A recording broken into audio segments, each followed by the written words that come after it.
Alright, looks like I'm on.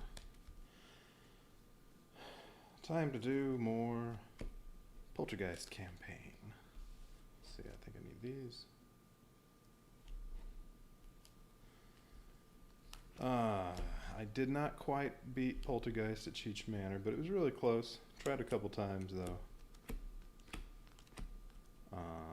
So I'm going to go ahead and go on to the next stage of the campaign.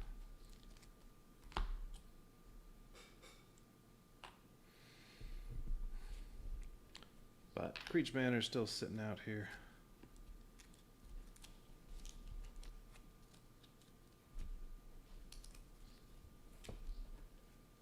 Oh, wait a minute. One of those. There we go. Selena's special item. Keep that separate.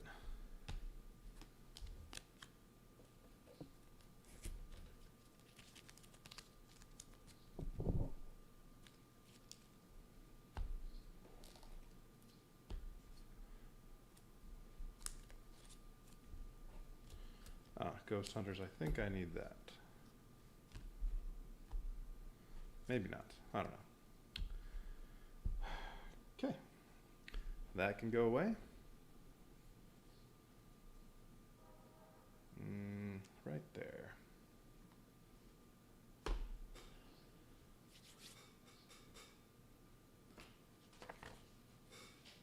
Okay, what's next in the campaign? Here it is. Lore and scenario. Alright, Selena going up against Poltergeist. Did Ghost Hunters. Like I said, I was close, but didn't quite win. Chaos at the camp.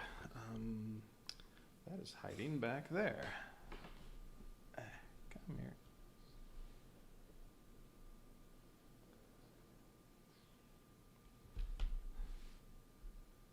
Alright, there's Camp Happy Trails.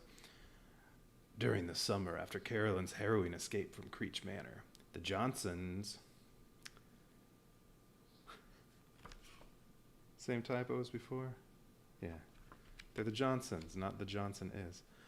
Alright, whatever. The Johnsons decided to send their daughter to Camp Happy Trails. They'd heard such great things about the staff and the camp counselors that they decided to send Carolyn now that she was old enough to attend. Carolyn arrived and was in awe of the place. Kids were running and playing all around the camp, and there was a beautiful lake in the middle of it all. Her counselor, Becky's gonna die, showed her to the cabin where she'd be sleeping at night with the other girls her age. There was a small tag on her bed, "Welcome, Carolyn," that made her smile.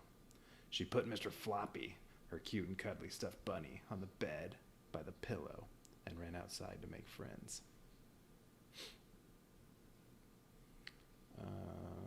It looks like I don't actually need Ghost Hunters. Put that over there.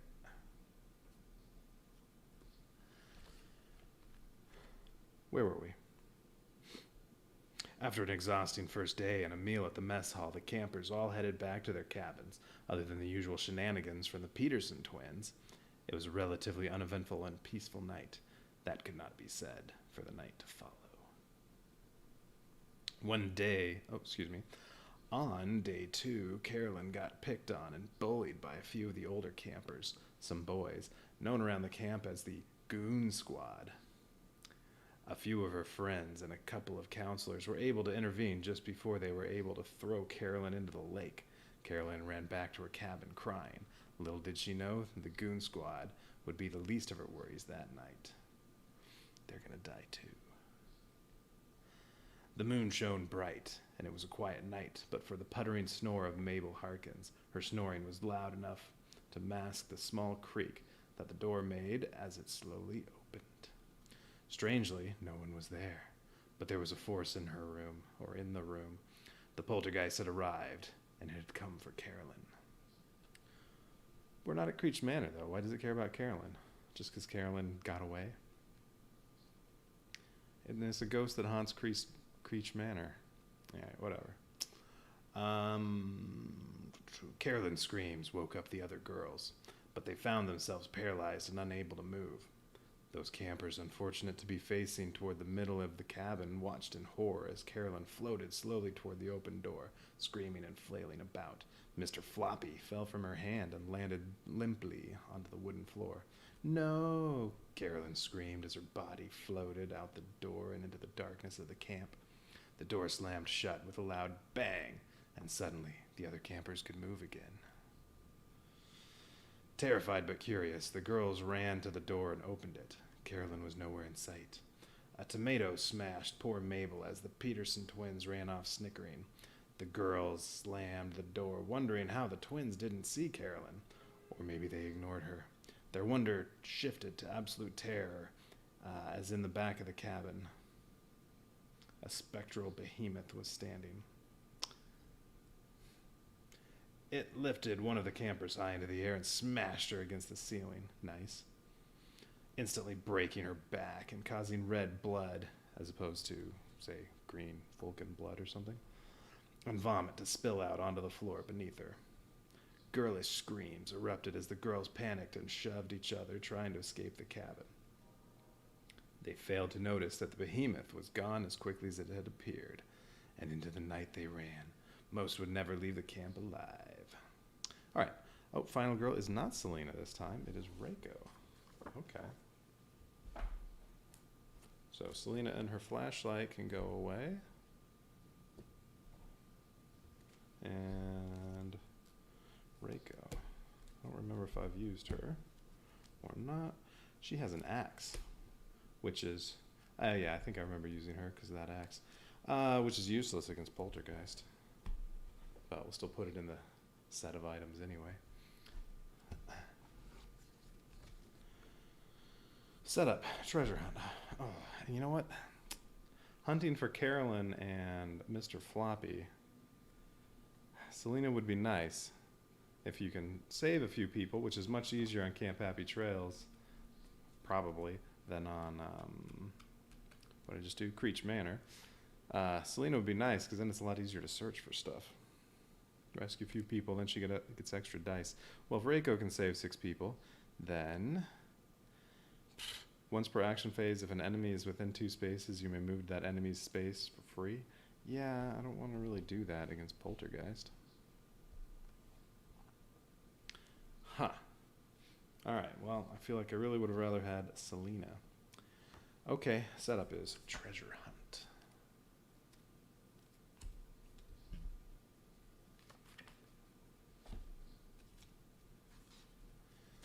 Events,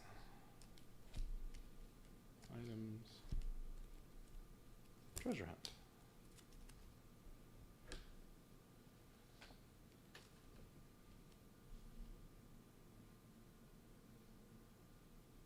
All right. Items, remove all weapons. Oh, well, okay. Well, I'm not going to use the axe then. Let's put it by Reiko. All right, no. Put it over with all the other special weapons. Okay, or special items. All right, remove all items, then normal setup for items. I'm assuming I need to find Carolyn and Mr. Floppy, though. I mean, maybe I don't need these. Special rules. In this scenario, the tarot deck starts with only the 8 tarot cards mentioned. When the finale is revealed, shuffle these 3 tarot cards into the deck for the effect.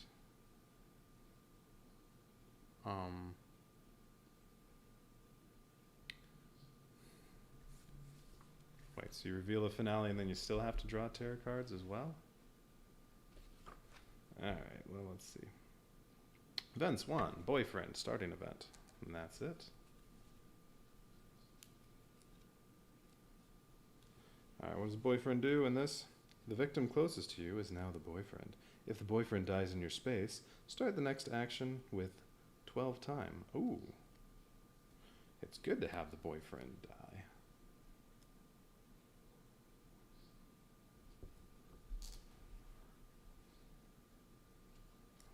Alright, well that's the only event. Okay. So Make sure he's on your space when he dies, and you get extra time. So don't rescue him.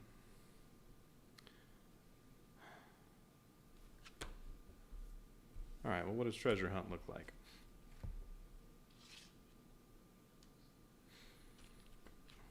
Oh wait, that's right, but I get different powers, so. Alright.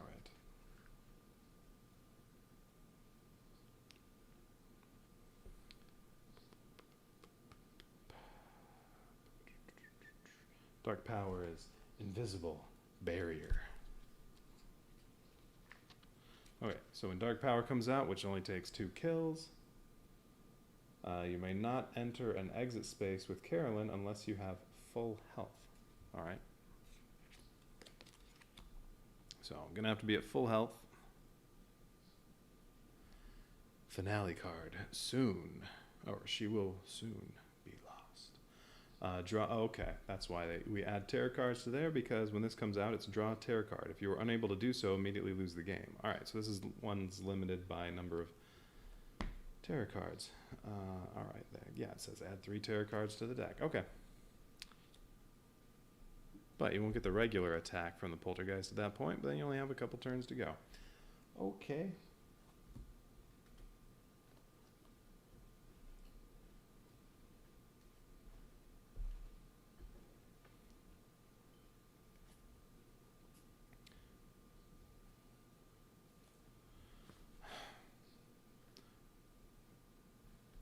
Like this says normal item deck, normal item deck setup with Carolyn. What? So, yeah.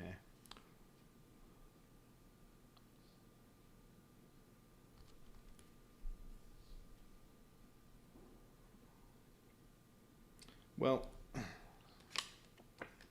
I assume by normal I'm supposed to put Carolyn and Mr. Floppy in there with the items. Alright, well, let's get all the setup going here. We have a boyfriend. Don't need those other 2. Okay, 2 people in the utility shed. 1 here. 1 at makeout point. Oh, all alone at makeout point. 2 in the cabins. 1 in the fire pit, 1 there, and 2 at the dock. And need Reiko. Alright, she probably has an axe.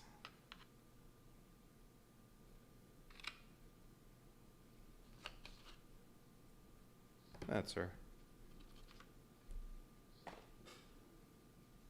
Reiko starts there, and it says closest one is boyfriend.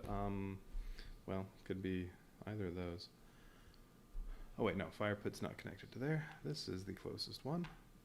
Alright, so that's the boyfriend. Poltergeist starts there.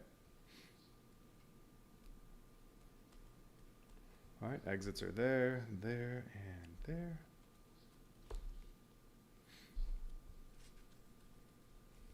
Alright, now how about these tarot cards?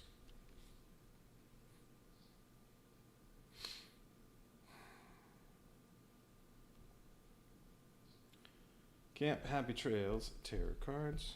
Poltergeist, tarot cards. 5 of these. Unstoppable Evil, Carolyn, where are you? Unseen Forces, and Shadows are closing in ×2.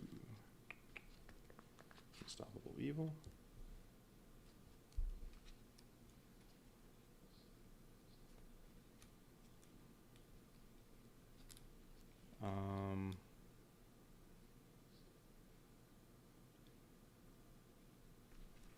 I think I got some Poltergeist cards in the... Oh. There they are. They're right there. Okay. Shadows are closing in. Ugh. Don't like that. That's going to happen twice. Okay, 2 shadows are closing in. Unstoppable Evil. Carolyn, where are you? And Unseen Forces. I missed one. Minor Dark Power. Your first space moved each action phase is panicked. Ugh. discard when you find Carolyn. Okay. Gross. Alright, those go in the terror deck. So do. You can't save us, no one can save us, run for your life, and I fell asleep. What did I miss?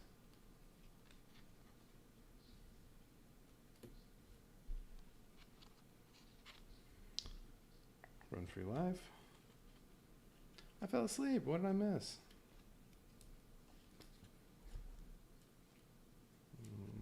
Let's go on this side.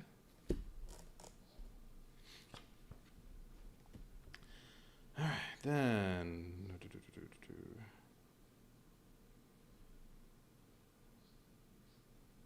I have to kill you. It told me to kill you. Corporeal form, and the ground is shaking.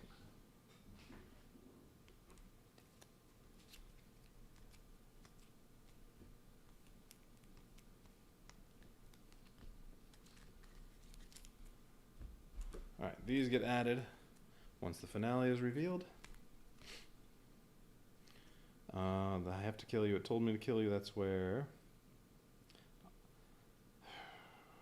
victims move toward me, and I can kill them with one action card, and then I take damage for anybody left. Okay, ground is shaking. Place the Poltergeist in your space.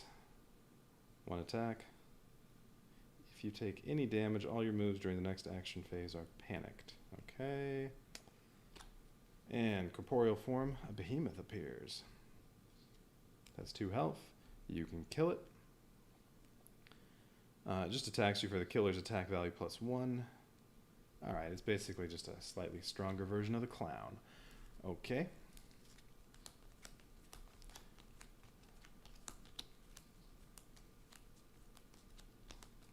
Alright, so I'm just going to put these right there.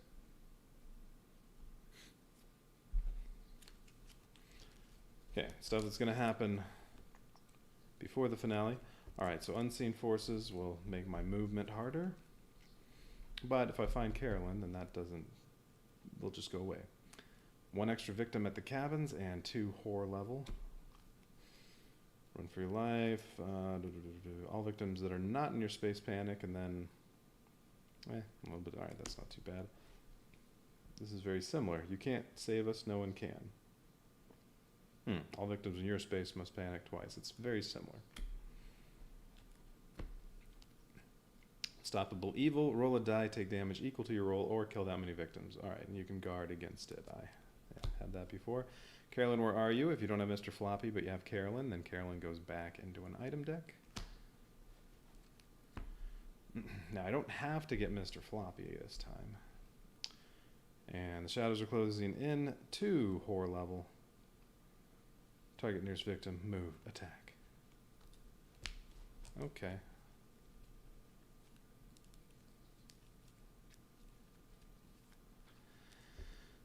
Now, the question is, do I want to worry about rescuing people? Or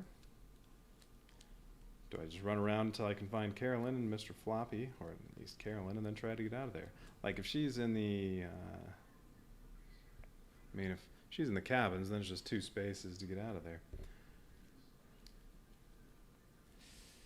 Yeah, I feel like this can very much just come down to luck of finding Carolyn quickly.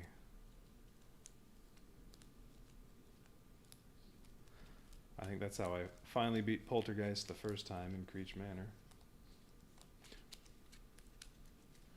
Might want to go get Boyfriend to take him around with me so that, well, there's a meat shield, and when he dies, I get 12 time the next turn. Whoops, why did I turn that over? Stupid. Okay. Item deck, so I just need 10 items from here.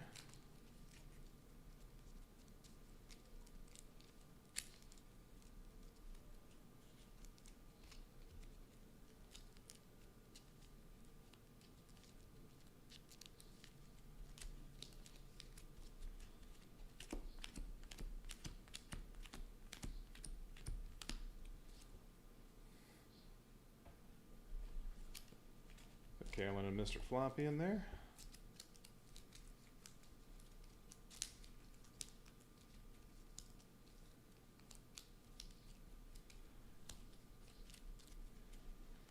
Okay, in the cabins. First aid kit. Okay, and then this just says, which there's no way Poltergeist won't kill 2 people.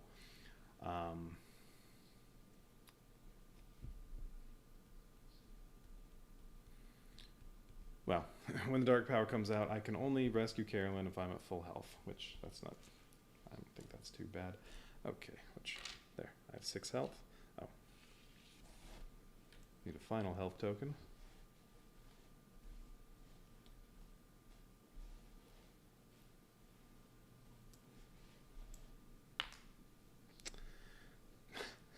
Well, it would have been nice if it hadn't flipped over when I dropped it. I would have had 3 extra health. Well, now I'm going to do that again.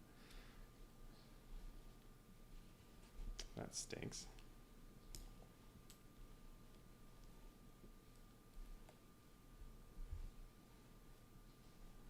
All right, this one.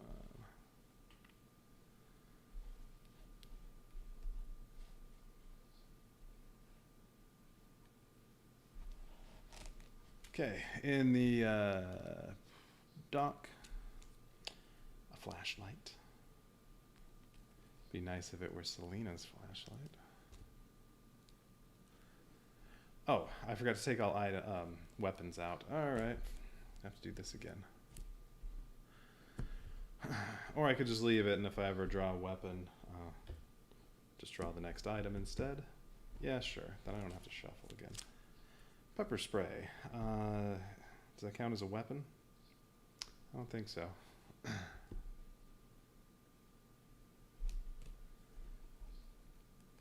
All right.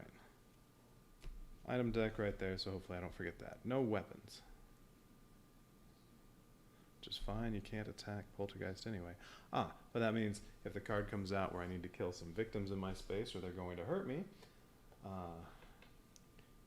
don't have weapons to help.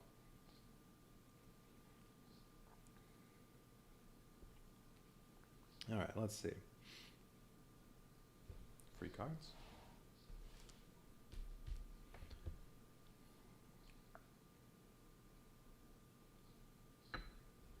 Oh, start at 3 horror level.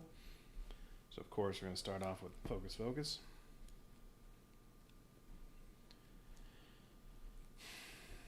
And all right, what's the plan? Flashlight lets me look at the terror deck if I spend 1 time, once per turn, or look at the top card. Pepper spray cancels killer's action if killer comes in my space, which doesn't seem like that would be useful against Poltergeist, but that's all right. And first aid kit. Every time you use an action card to recover health, you get 1 extra health. All right. So where is it I want to go?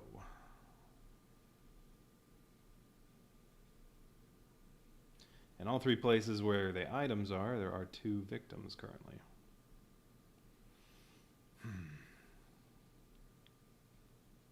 And yeah, I don't really care about victims. Yeah, I'm not going to bother with victims other than it'd be nice to have the boyfriend. It means 6 extra time. But if I go to pick up the boyfriend, well then I kind of want to go to the dock. If I can get there this turn though, Poltergeist will definitely be going over here.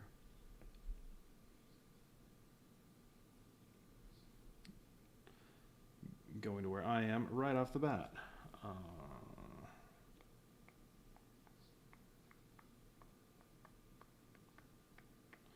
Which really won't matter too much.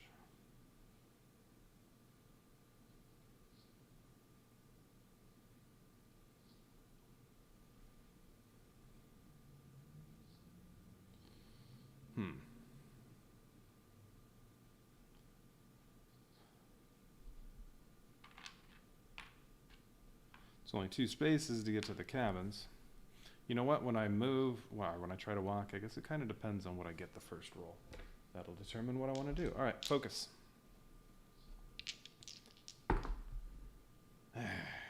Already have to sack a couple cards. Short rest and weak attack. I'm just going to ditch those and turn that into 1 success. So this goes down 1 and I lose 1 time. Alright, other one. Hopefully I can at least get into the green. Nope. Unless I ditch both of these.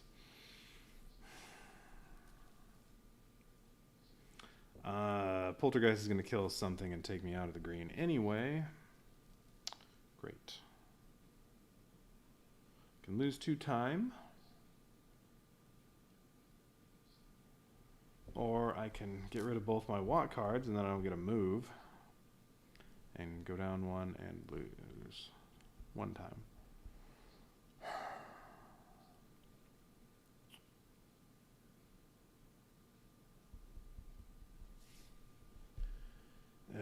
Really didn't want to have to use stuff on both of those. Well,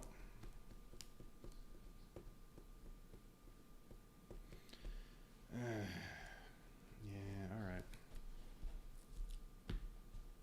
1 time, I'm in the green. I have an extra dive for 5 seconds.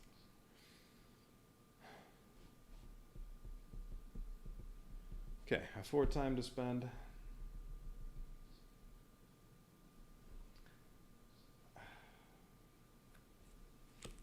Kind of want distraction.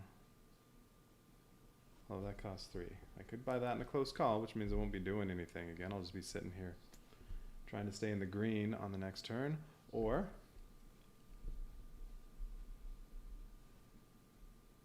well, I mean, if I buy something like, say, Sprint and Search, so that I can get to the cabins or somewhere, I'm not going to want to use them yet anyway, because I only have 2 dice.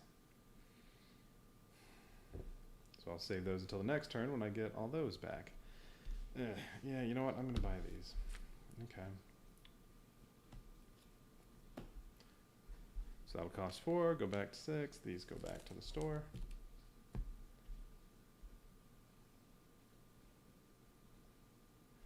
Alright, I'm all done. Poltergeist. Where's the Poltergeist going to go? It's 2 spaces there or there. They both have 2 victims, so it really doesn't matter. I don't know. Looks like Poltergeist goes to the utility shed. That's a general kill. Time for the gruesome death book.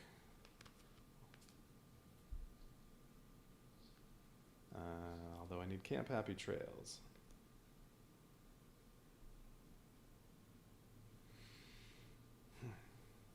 Alright, Camp Happy Trails, gruesome death book.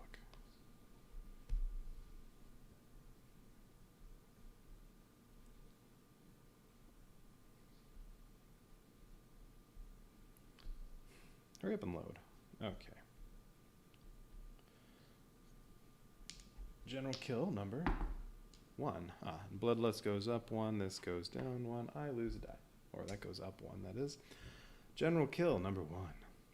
With little warning, a candle seemed to come into view in the distance. Hello? Gabe called as the candle began to brighten. Gabe, a high schooler, dared by his friends to leave the safety of the cabins, was wandering the grounds looking for a weapon. Won't do any good against Poltergeist. When he saw the candle, it appeared to be getting closer. Who's there? He called. His eyes locked on the light and were transfixed. It was so beautiful.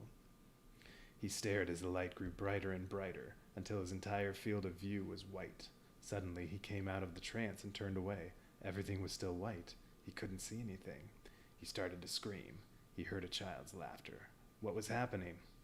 Suddenly something rushed by and slammed into his legs. Again and again it happened until he fell to the ground. Unseen forces continued to pummel Gabe until he eventually lost consciousness. The last life left his bruised and battered body as he lay still, his white eyes staring blankly into the night.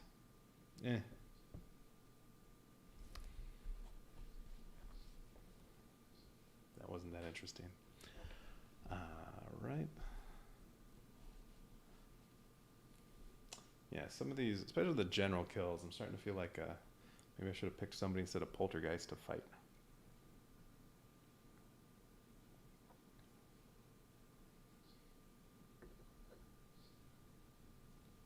Okay, and tarot card.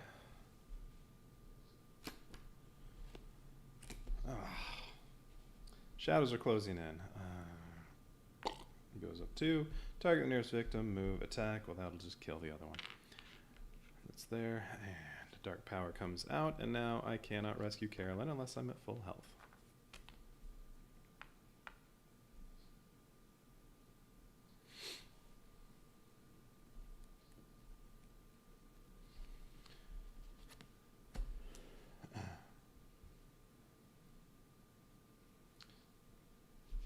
All right. So that was, who died first? Gabe died first this time. It is.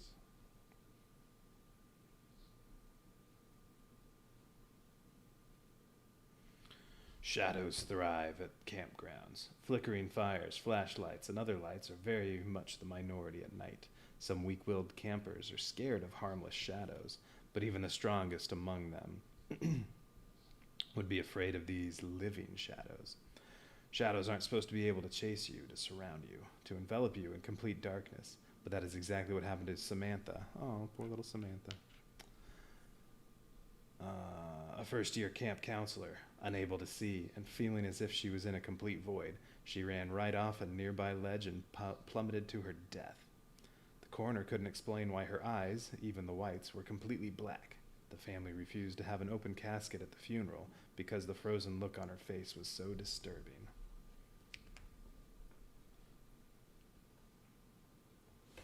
All right, see you, Samantha. Okay, nobody to panic now, since they both people in the utility shed got killed. So now it's my turn, and I guess I'm just going to use distraction.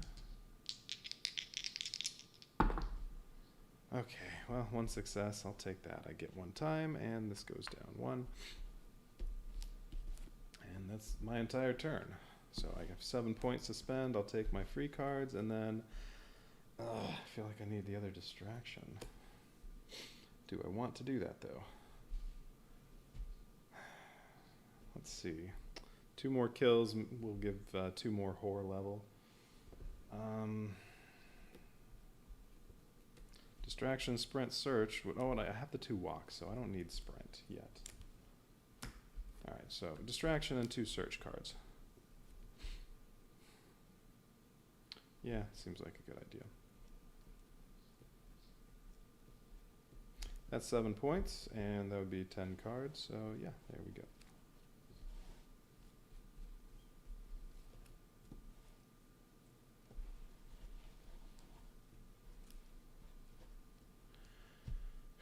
Okay, reset that. That goes over there.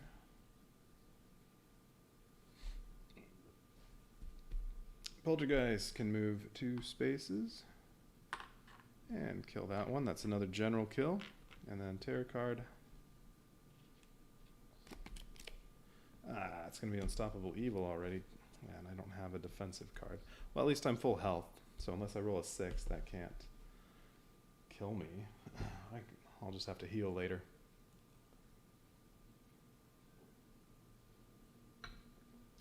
All right.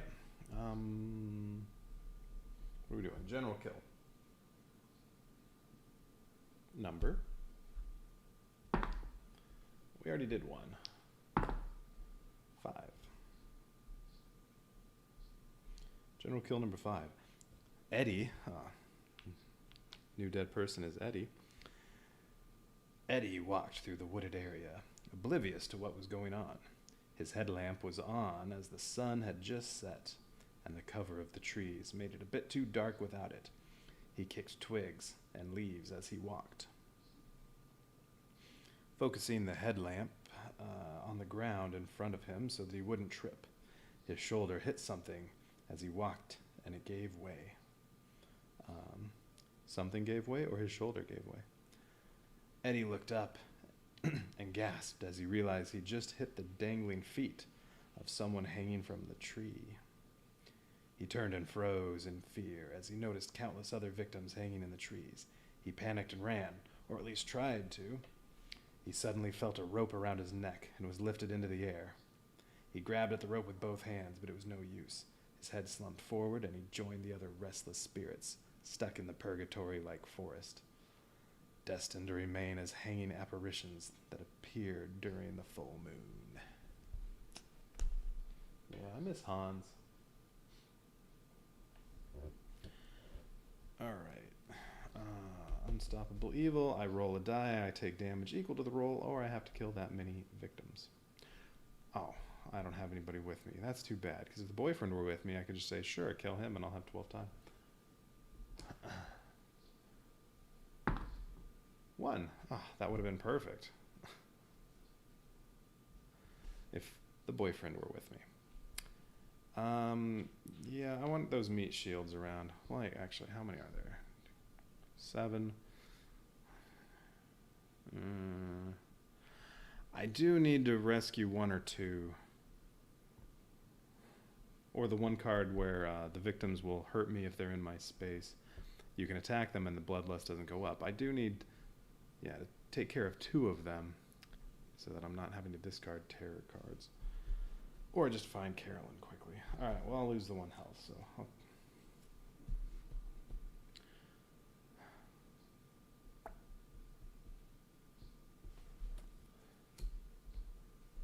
Alright, my turn. I have focus, focus, and distraction. I don't know. I'll do a focus first. Damn.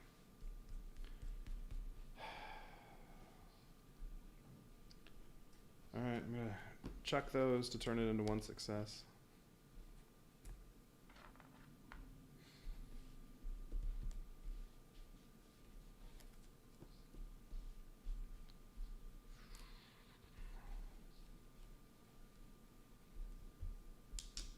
Other focus.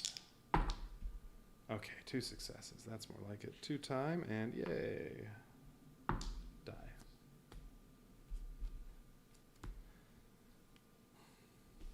And yeah, I'll also do distraction. Or maybe I hang on to this.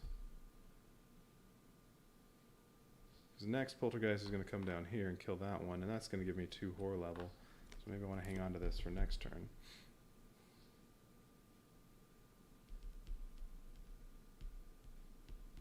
Well, I can see how the rest of the turn goes and then decide. I don't have to do that yet. Alright, walk. Oh, seriously?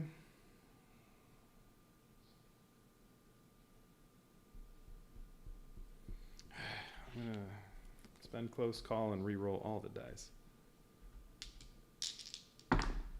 Lose 2 time. Alright, I got 1 success.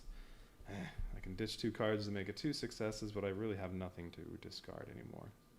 Well, I can get rid of walk and distraction and make it to the, no, not to the dock, to the cabins. Or just take the 1 success and move 1 space and lose 1 time.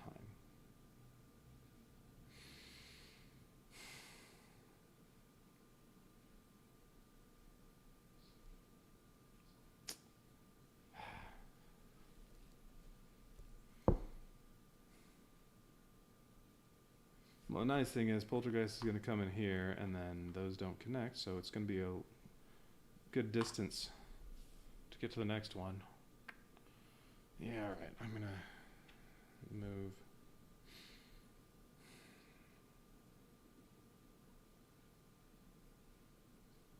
Alright, I'm going to take my chances and just move 1 space and use the other walk. So I want to keep this around. Alright, 2 successes. Oh, great. Well, this time I would have been able to move 2 spaces, but I'm wasting 1 of those. And lose 1 time. Oh well. Search.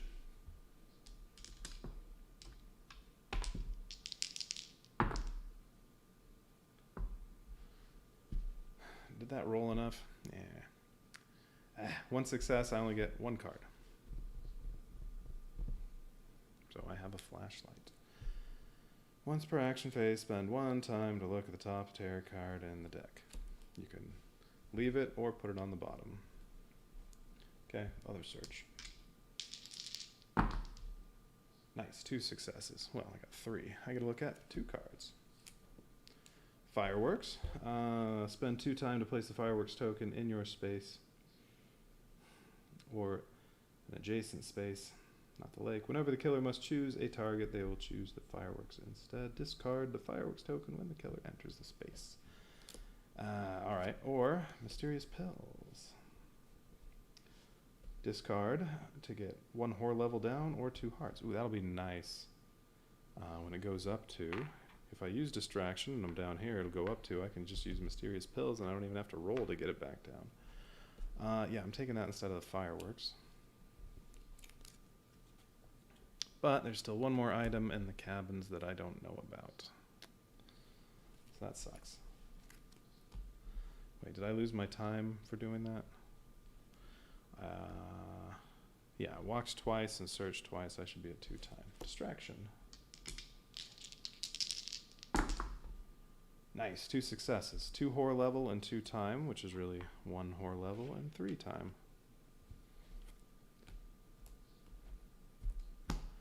Okay, ending up with 5 time. That was pretty good. Problem is, if Carolyn is in the cabins, I have to wait 2 turns to find out.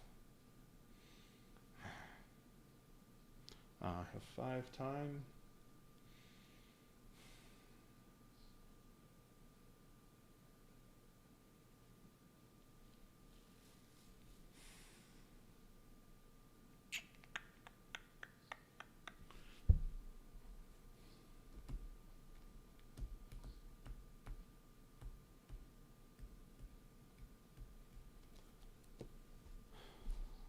I don't know, 2 sprints and close call. Might want guard. Well, where do I want to go next? Poltergeist is going to come down here. It's 1, 2, 3, 4. It's 5 spaces to the utility shed, or 1, 2, 3, 4, 5 spaces to the dock. Yeah, I probably want both sprints. And I'll just take my chances that that last item in the cabins is not Carolyn.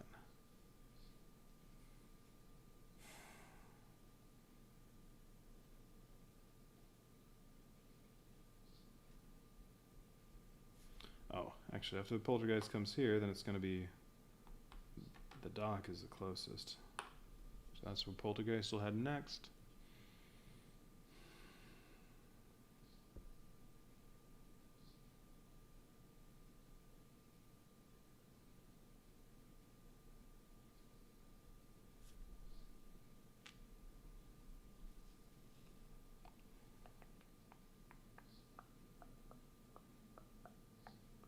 If, well, poltergeist is here, and if I ran over to the utility shed, yeah, they're closer. So unless poltergeist is specifically targeting me, and I don't think there's anything that does target me, it would then go down to the dock. So utility shed might be where I want to go. Plus, I can take these 2 with me and yeah, rescue them along the way.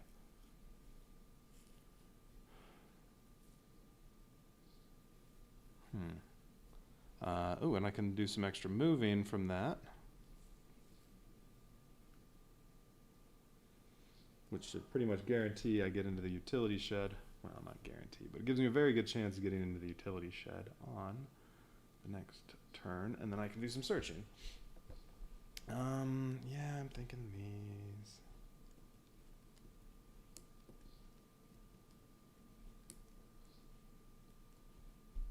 Okay, I'm buying those.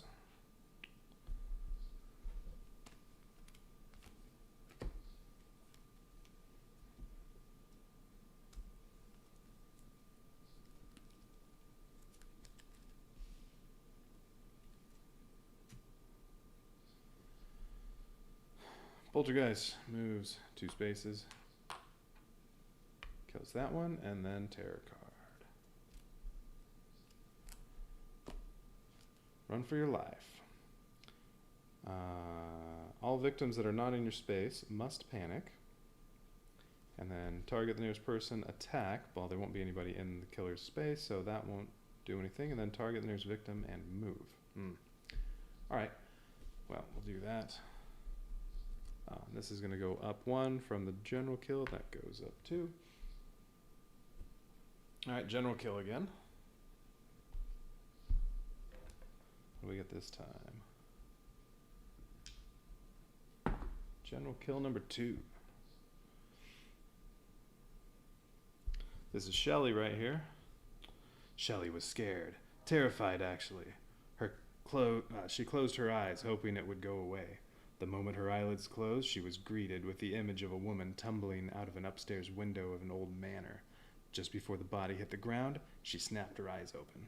Directly in front of her were the ghostly eyes of Helen Creech.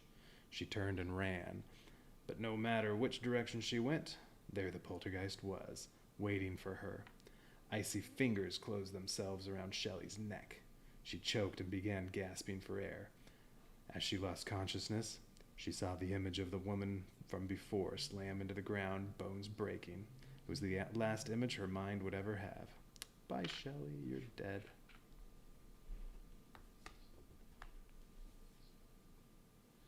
All right, and then run for your life. So, poltergeist, all victims not in your space must panic. All right, so we'll do boyfriend, and then the fire pit one. All right, 4 and 2, this one, boyfriend moves down there, and the one in the fire pit also moves over there. Okay, and then the 2 in the docks, 4 and 6. One of them goes to the lake, and one of them goes here. Okay.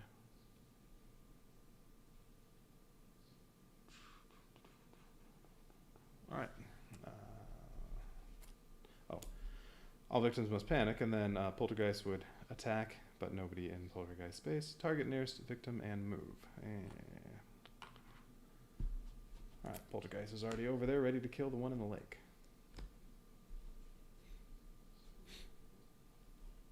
All right, now it is my turn. I'm just going to be sprinting. Actually, first I'm using mysterious pills to move this down 1, so I get my 3rd die back, which I didn't take out. All right. Sprint. Oh, come on.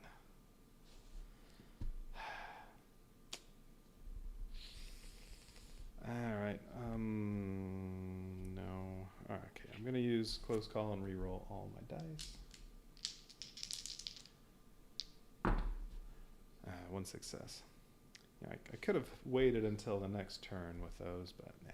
All right, move 2. Well, that'll take them here, so I can rescue 2 people. I also lose 1 time. Now, what do I want? Gain 2 time. A couple ways I can move 1 space. It's 3 more to get to the utility shed.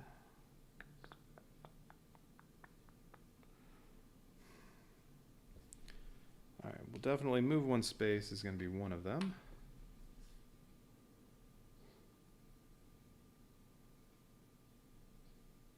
I can move 1 more space so I can guarantee even if I don't get any successes, I'll be in the utility shed next turn.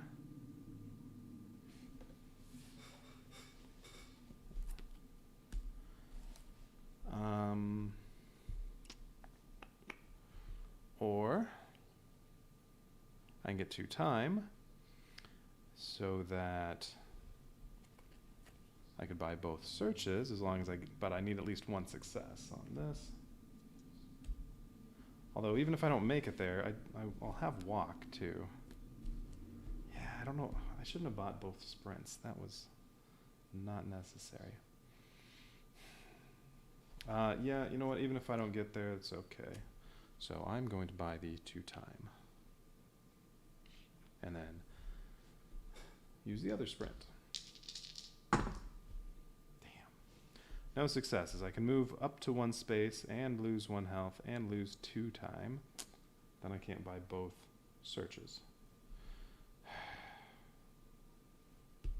Wasn't thinking about that. I can't buy both searches because I lose 2 time with only that one. That sucks. Or, well, then the turn ends. Well, okay. If I don't take that, I can just lose 1 health and lose 2 time, but I don't get to move and the turn doesn't end, but I don't have anything else anyway, so no, why would I do that? Alright. So I lose 2 time and move 1 space. Well, that sucked. Oh well, I'll walk into there next time.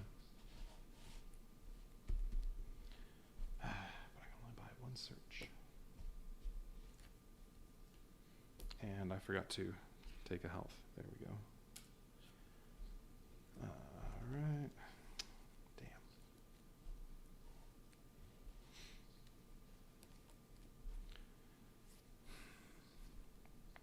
Ooh, the nice thing is this won't go up here and make me discard unless something does extra bloodlust when somebody gets killed, but I don't think there were any cards in there that do that.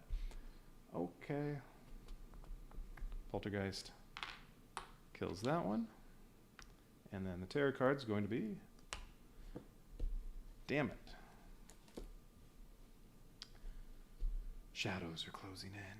Alright, horror level goes up to... Oh, and this should have gone up 1 from that last kill. Poltergeist can move 3 spaces now. Well, it's 2 to here. Or 2 to here, but there are 2 victims in this space, so killer goes there, Poltergeist goes there, and kills one of them.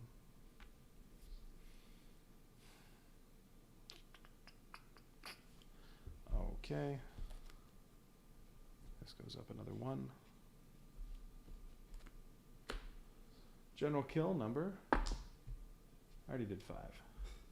I already did 5. Oh, that was a 6 that time. Okay, number 6.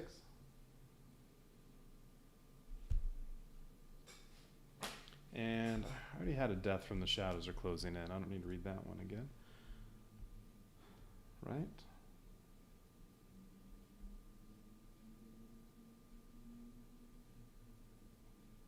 Yeah, I already did shadows are closing in.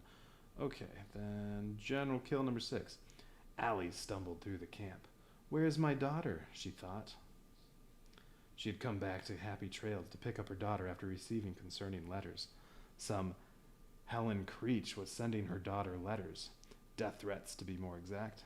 Whatever practical joke this was, and whatever camper was responsible, was of lesser importance, and would be dealt with later. Right now, she just needed to find her daughter and leave. Then she heard her daughter's voice. Mommy, go home, but only in her head. Mommy, you have to leave. She heard the voice of her daughter in her head. She'll get you too. She'll get you too. She'll get you too.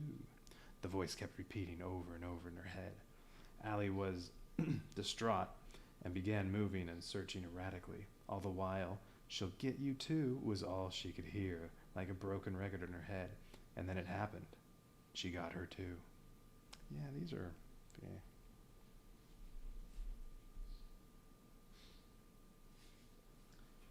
Alright. So that was that one, and then I already read Shadows Are Closing In, so that was just another dead person. Take care of that, take care of that. Oh, and I did not reset that. Or put these back.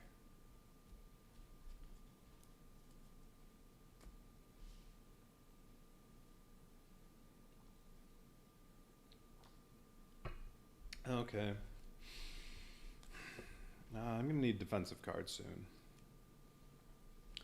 Well, we need to focus to get my 3 dice again.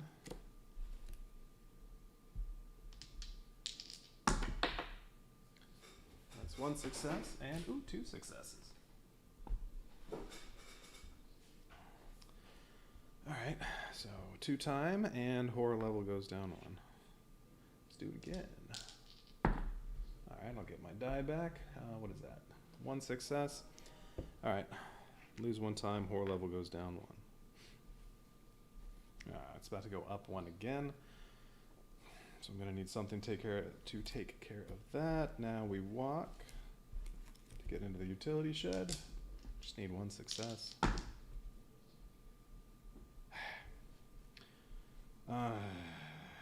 don't want to chuck any cards, but oh well. All right, short rest and weak attack.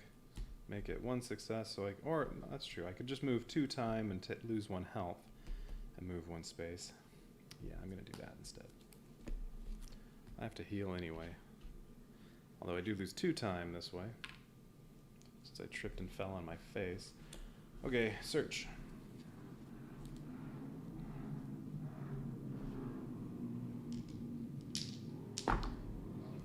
Three successes.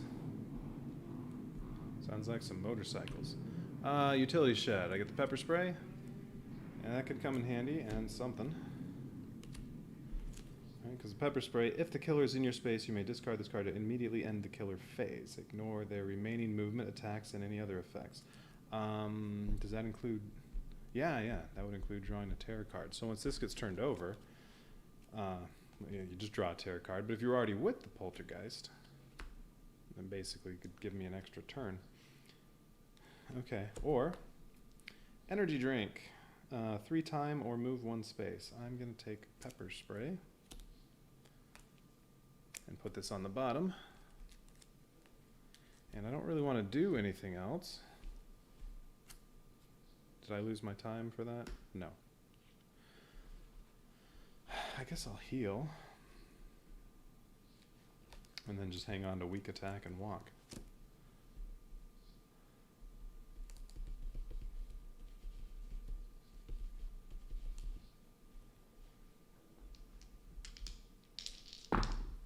Short rest. Alright. Lose 1 time and gain 1 health.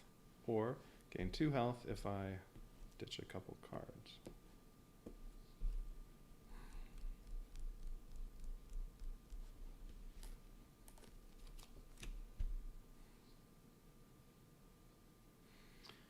Let's see. So that would be 1 extra health and 1 extra time. Well, and next time I want to be buying search and distraction. So I do want 5 time. Although, yeah, if I just...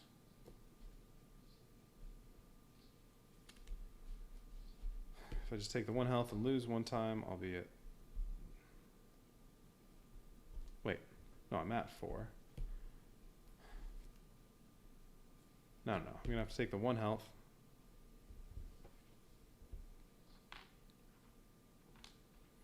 And lose 1 time, and then discard a couple cards. I'll hang on to walk to gain 2 time so that I can buy distraction and search.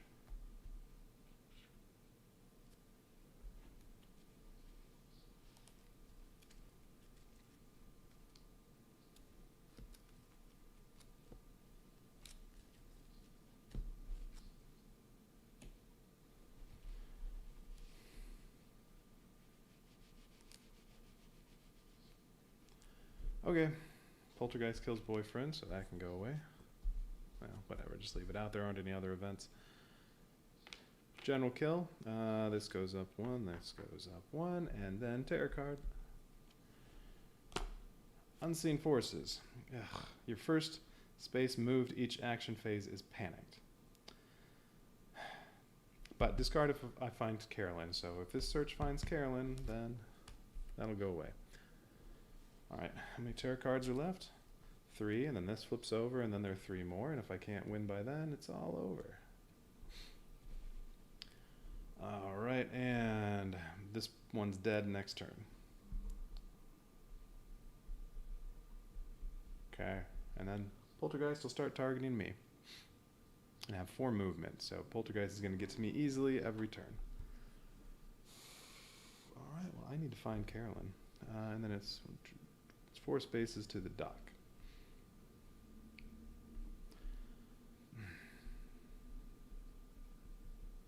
But, well, until this gets flipped over, there's only 1 attack on me, which just means I just need 1 defensive card each time. Or I will hopefully only lose 1 defensive card each time, so I could defend. And then once that gets flipped over, then it's whatever the terror card says. Some turns I might not even get attacked. Although I don't remember what was left in these. I don't know. Okay, so, yeah, distraction. Oh, I only have 2 dice. Oh, come on.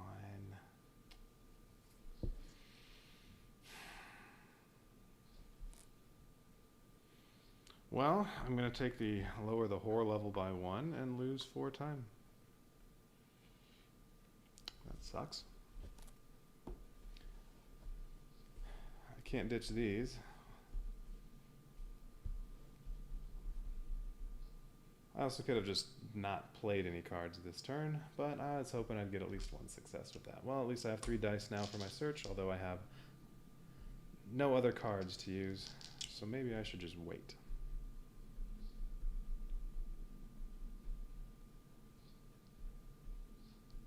And I only have 2 time. Yeah, I think I should just wait.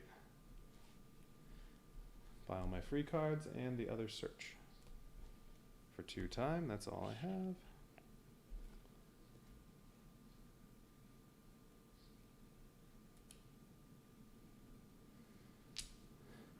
Okay. Dead. Terror card. If there are no victims, discard and draw the next terror card. Great. Carolyn, where are you? If Carolyn is not with you, discard and draw the next terror card. Great. Oh, come on. Now place 1 new victim in the cabins? Seriously? Why couldn't I have drawn that before getting that one? Oh well. But now this gets flipped over, so I get the new terror deck. I'm down to 3 turns, since I just had to draw 3 terror cards. Okay. So basically I need to find Carolyn right now. If she's not in the utility shed, I don't think I have any chance. Well, it's 1, 2, 3, it's 4 spaces to the dock.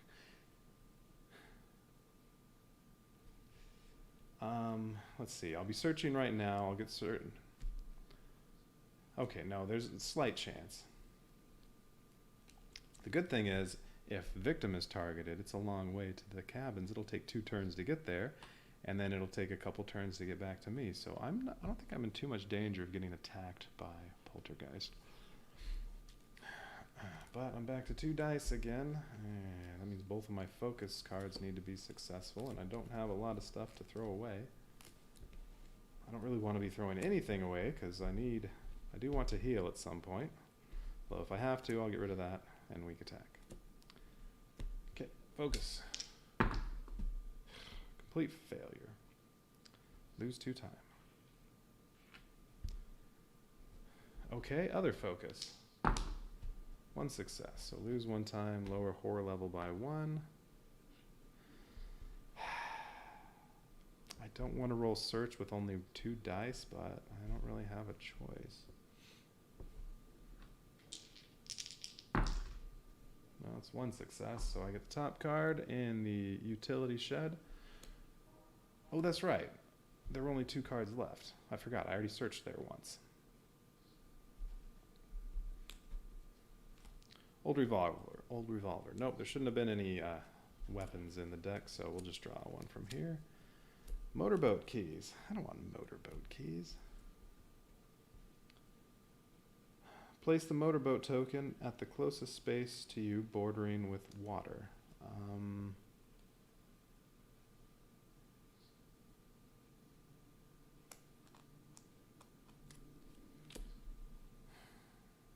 Does this count? This doesn't border a water space, but it does border water, so I guess that's what it is. I think it does mean that.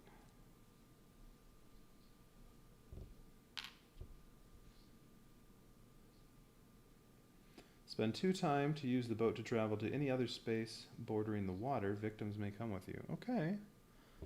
Well, that means I can spend 2 time to just go straight to the dock without actually using any movement.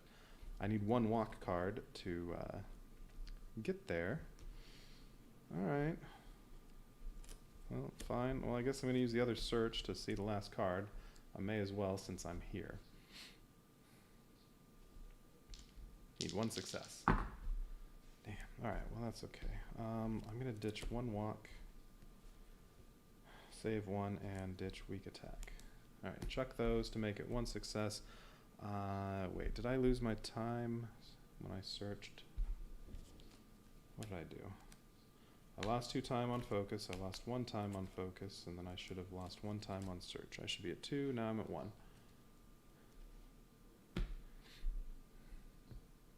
So I searched.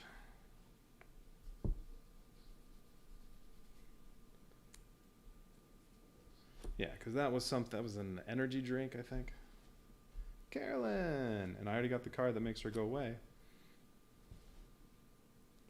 Alright, well now all I have to do is, let's see, it's 3 spaces to there or to here. Or motorboat takes 2 time, but that doesn't really help me at all. Well, I could go to the dock and then it's 1 space. Well, okay. I have to be at full health though. I'm gonna wait on this one. I think, I don't know. Walk. I'll lose a health, potentially. Short rest, I can fully heal with that. That's gonna be the only, okay. That's the thing, I need to be able to heal. I should hang on to this so I have cards to discard when I use it. Although I'm not gonna be buying anything next turn. No, I may as well use it now. I'll get it back with the other free cards in a couple turns. Yeah, alright.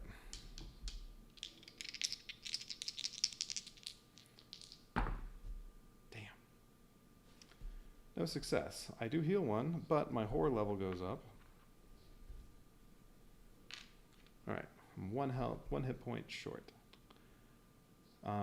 And I lose 1 time, and my turn ends. Well, I have no time, I can't buy anything, so all I have is walk. That's okay. That's right, I also have pepper spray.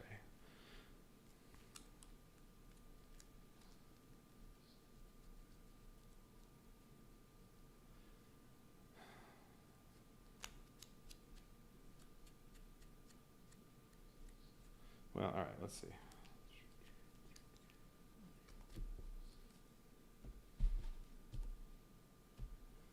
Alright, well the only action for Poltergeist is to do a terror card. I have to kill you. It told me to kill you. If there are no victims, discard and draw the next terror card. Good, don't have to do that. All victims in spaces adjacent to you move to your space. Nope. If there are any victims in your space, nope. Take damage for each victim in your space. Nope. Alright, that does absolutely nothing.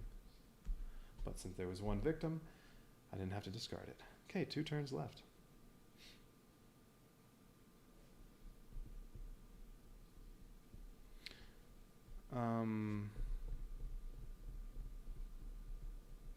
If you're unable to draw a tarot card, okay. So,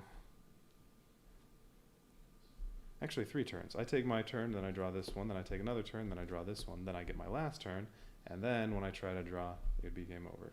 And I just reversed the order on that, so make sure I put it back in the correct order.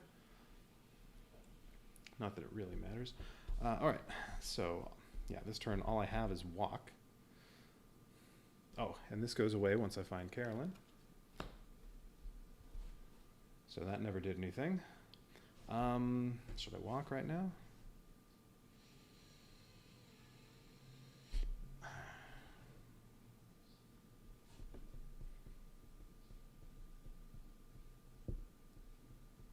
No, I'm not going to walk right now, because if I lose 2 time, I'll only have 4, and what I want to buy, I want all these, and then possibly long rest, just to make sure I heal to full health. Well, no, I only need 1 health, so short rest would do it. But I think I don't do anything. Okay, so I'm going to buy free cards, and I have 6 points. It's possible I take some damage. Well, alright, I'm thinking guard. I only need to move 3 spaces. Well, really, If I walked and moved 1, I can take the boat to the docks, and then I just have to move 1 to get to there. So really, I only have to move 2 spaces. Walk and walk are probably sufficient, but I think just in case, maybe sprint.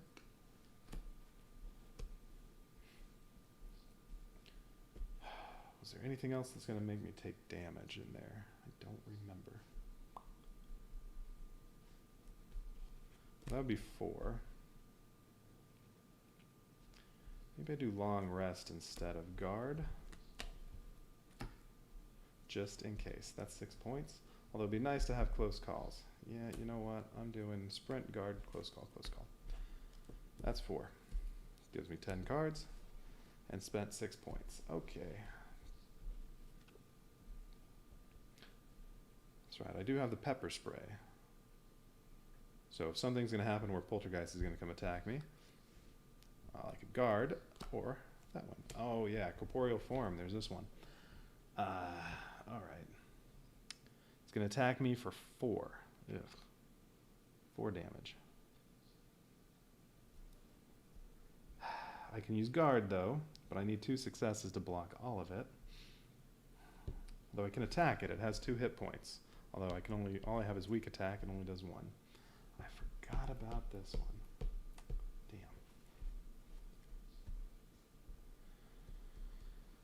So, yeah, my attack doesn't do me any good.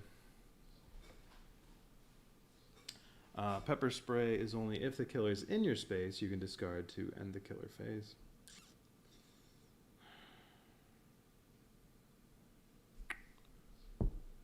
Alright.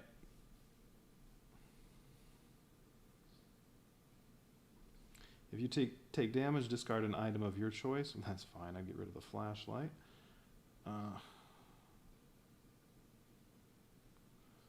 Damn. Alright, so, well, I have enough stuff. I have the close calls that I can hopefully block all damage.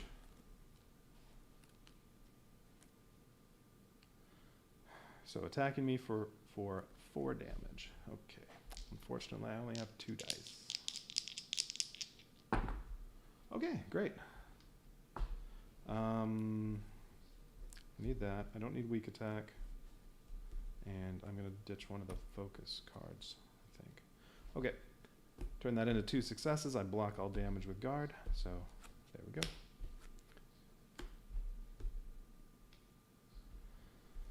Okay. So I have 2 turns to get away.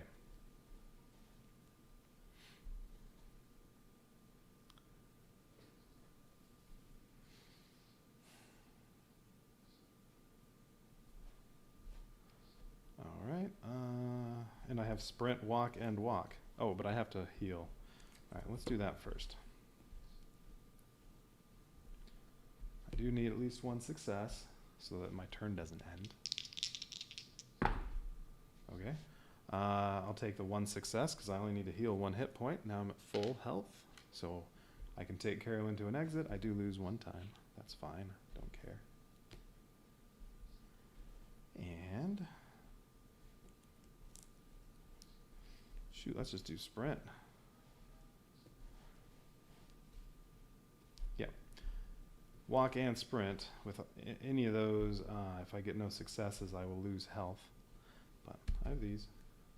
Sprint with 2 successes. I get away right now. And there we go. Did chuck any 2 cards and make it 2 successes, and I move 3 spaces. Oh, Carolyn should be with me.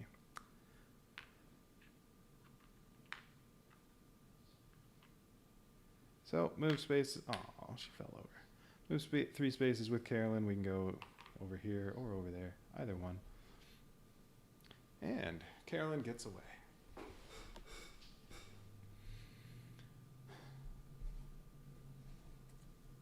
Take that, Poltergeist.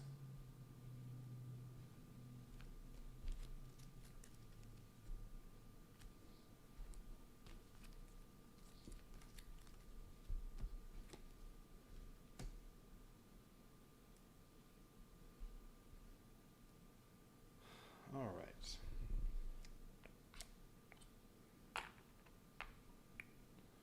I didn't see that, so I can just leave that there. Keep it for the next round. Why not? Okay, Carolyn. These are all items from there.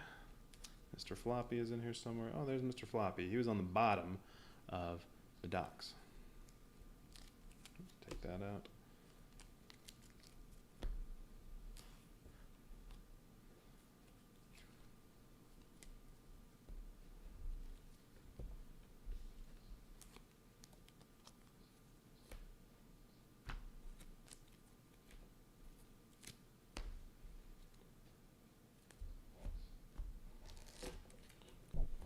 Okay, tarot cards.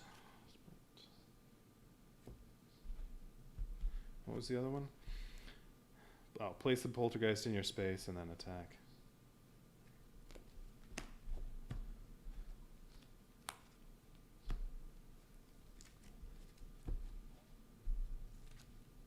Oops. Have to separate these.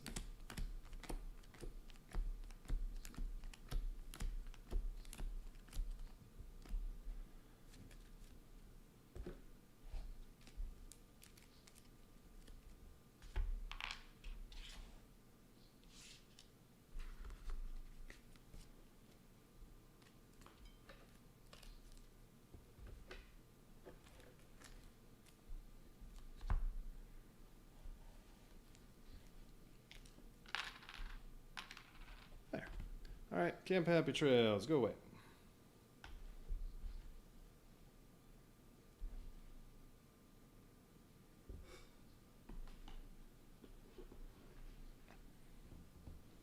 Okay, what's next in the fight with Poltergeist? Only the gods can help her. So that's, which one's that?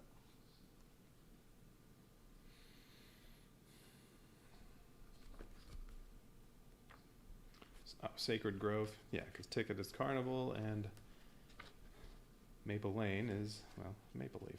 All right. Sacred Groves. I see it. It's right there.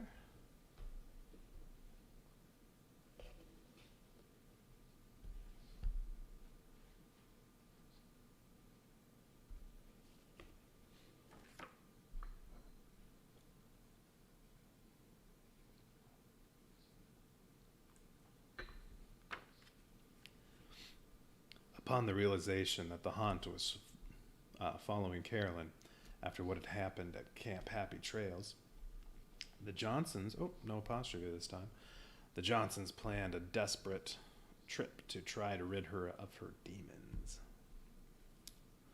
They'd heard a holy place in Africa that was open to visits from tourists. The magic in the sacred grove was said to be so strong that you could physically feel it. They honestly felt like there was nothing left to lose, besides Carolyn again, and they booked the flight. Had they only known what kind of gods they would be dealing with, they never would have even entertained the trip for a second. Upon arrival, the couple took their daughter to the site. It was a long journey that led up to this moment, a moment of total disappointment. The site was in complete disrepair, and there were tourists everywhere, desecrating and forsaking the place. A scream in the distance broke them out of the disappearing trance they had been in, and at that moment they noticed Carolyn was gone. Not again. This time Alice is final girl. Bye-bye, Reiko.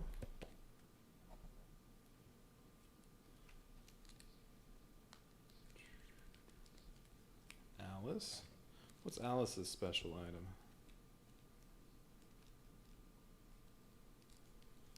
A shotgun. Probably not going to be using that.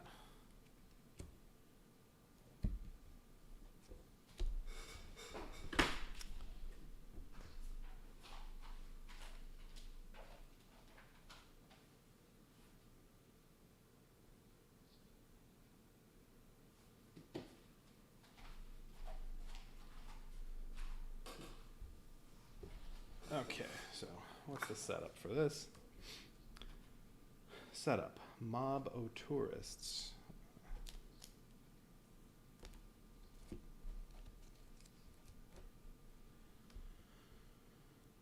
Items. Normal item decks setup with Carolyn, and I assume Mr. Floppy. Maybe not, though. It's normal though, so yeah, sure. We'll put Alice's shotgun in instead of the shotgun item that's going to be in here.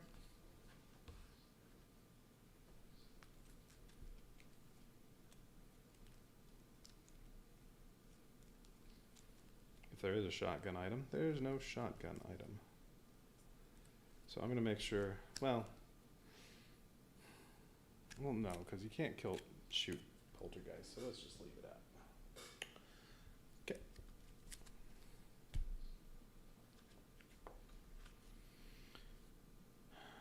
Events, loud and obnoxious, that's the starting event. The holy man, the Uber tourist, and the tour guide.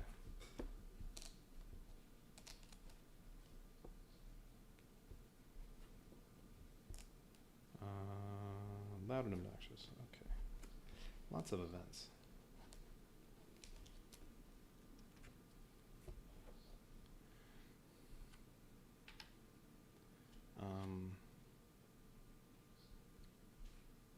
That's right, this goes on there.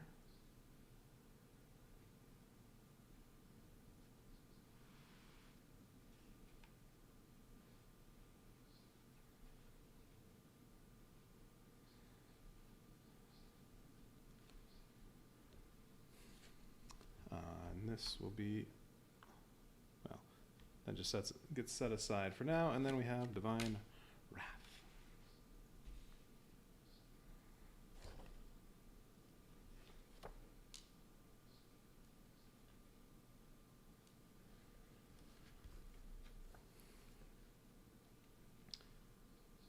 Alright, so events. We start with loud and obnoxious. It says, whenever divine wrath increases, increase it by an additional 1. Oh, goody.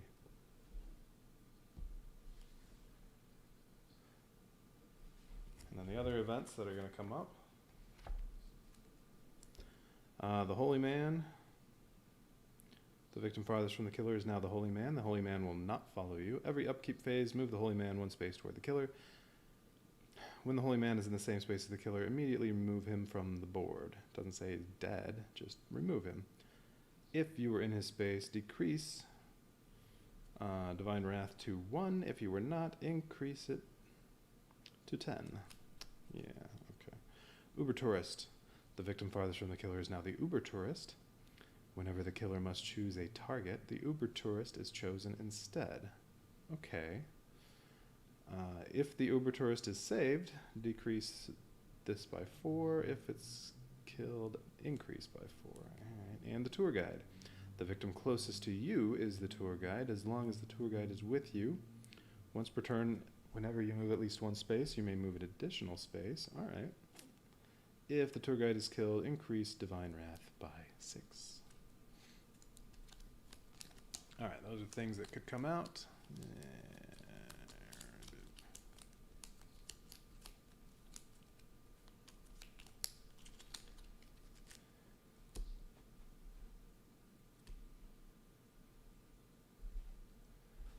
And then these, oh yeah, atonement.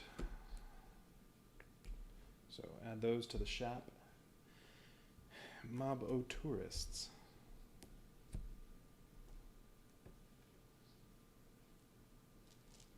Six? Ooh. 6 here, and then a bunch of other ones spread out. And a lot of them this time, so it's going to be hard to keep Bloodlust from going up to the top there. Let's see, 1, 1,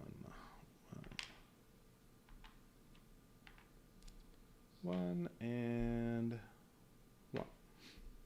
I start, oh, I'm not Reiko anymore, now I'm Alice.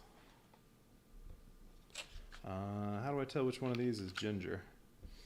Her item was a shotgun, so. There we go, here's one with a shotgun. Alice gets to start right there. And the Poltergeist is over here. So the Poltergeist is going to be targeting 1, 2, 3, 1, 2, 3, one of those. Need these people to move around.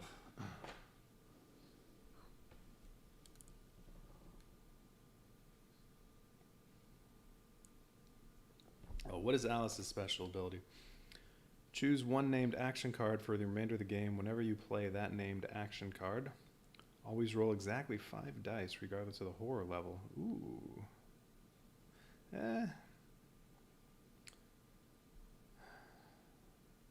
If she can save 6 people, I could choose search, and every time I use search, 5 dice.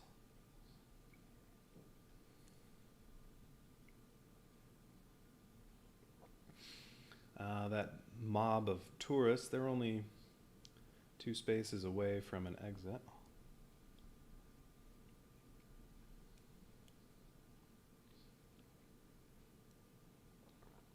Let's see, the exits. There, and oh, yeah, I start on one.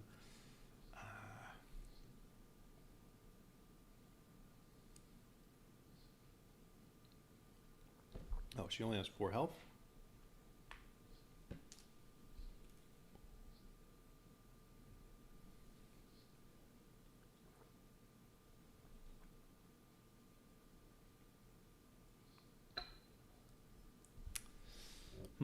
Well, all right, what else is going on here? Sacred Groves tarot cards. Rage of the Gods, Fury of the Gods, Punishment of the Gods. All right.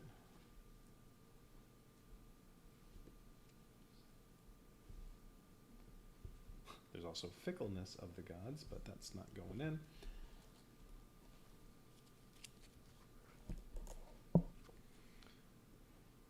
Poltergeist tarot cards. Everything was flying around ×2. Where the hell did this storm come from? Carolyn, where are you? ×2. So it'd be nice to have Mr. Floppy. The shadows are closing in ×2. Which also tells me that I think I should be putting Mr. Floppy in the deck.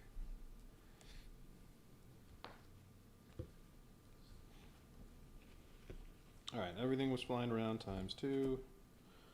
Carolyn, where are you? Shadows are closing in. Where the hell did that storm come from? Alright, I can remember that easily enough. Shadows are closing in. Was that one? No. Yes.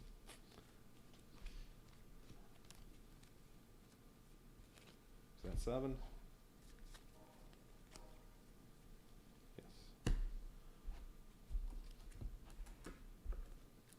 Dark Power, Stiff Wind. Finale, nothing is easy. Alright, so Poltergeist is farting. Special rules. When setting up the tarot deck, shuffle one Carolyn, where are you card into the top half of the deck and the other into the bottom half. Oh, great. Alright. Stiff Wind. So after 2 Bloodlust, all of your moves of 2 or more spaces are reduced by 1 space. So that'll make it harder to move around. And nothing is easy. Place the Poltergeist in your space and attack. So Poltergeist teleports to me and attacks, but only attacks once. But then all 0 time action cards now cost 1 time. So to buy these after that, it'll cost 1. Well, you know what? That's not... I feel like that's not too bad. With only 1 attack, the most damage Poltergeist will deal is 3. So, keep a little bit of health and just keep blocking with guard and retaliate. Oh, but then also unleash Divine Wrath and increase it by 1 every turn. So yeah, there's that too. Okay. So what's going to come up here? Carolyn, where are you? Which will put Carolyn back in the nearest item deck if you don't have Mr. Floppy.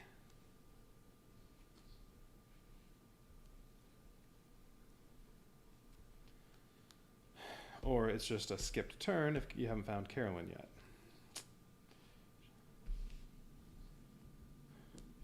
Two of those, lots of horror level, doing a little killing of victims.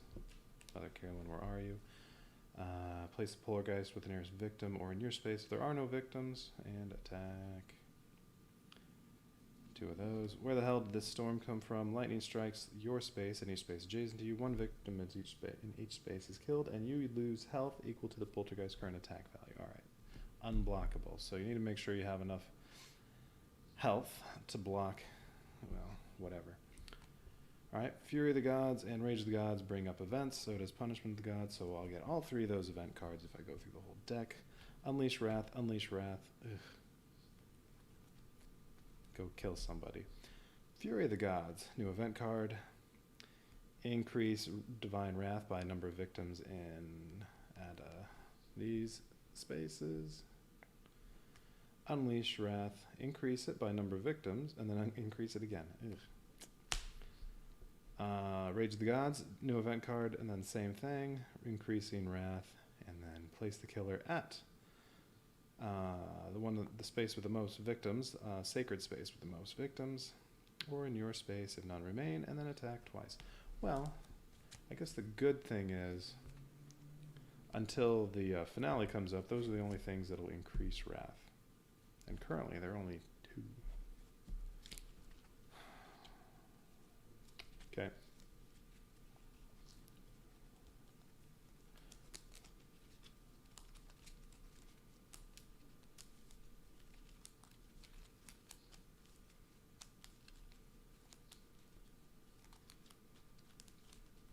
Alright. Top half of the deck with a Carolyn, bottom half of the deck with a Carolyn.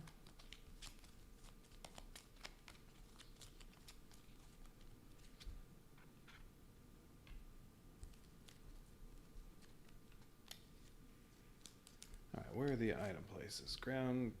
Groundskeeper's Shed, Lost and Found is right there.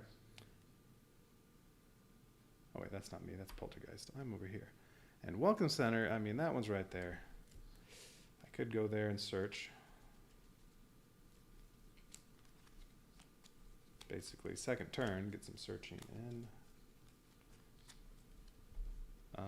That was the bottom, I didn't do this one yet.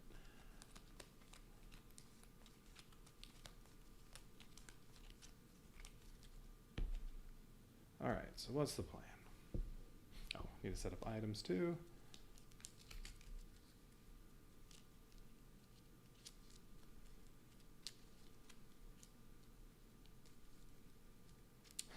One plan for this one would be just keep playing it until Carolyn ends up in the Welcome Center and you immediately find her and escape. That's no fun. But that's also what I don't like about Poltergeist.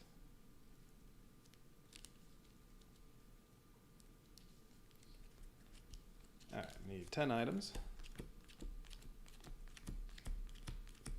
Plus Carolyn and Mr. Floppy.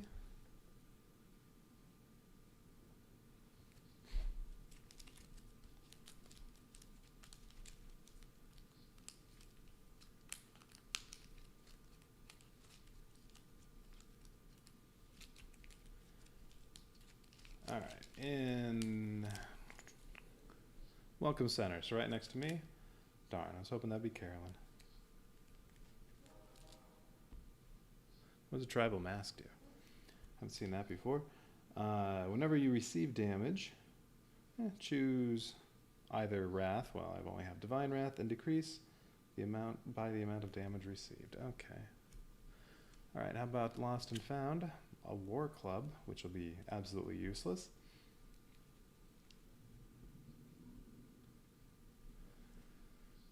Okay, and Groundskeeper Shed, First Aid Kit. Okay. No sign of Carolyn or Mr. Floppy yet. Alright, free cards. Well, yeah, I think plan is just do the 2 focus cards and then walk to the Welcome Center and chill so I can search next round. Alright, focus. Gonna have to discard some stuff. Short rest and weak attack, I don't need those, so make that 1 success, so horror level goes down 1, I lose 1 time, next focus. Okay, 1 success, we'll just take that. Okay, horror level goes down 1, I lose 1 time, and I get my 3rd die. Okay, and then walk. May as well. 1 success, that's fine. I only wanted to move 1 space.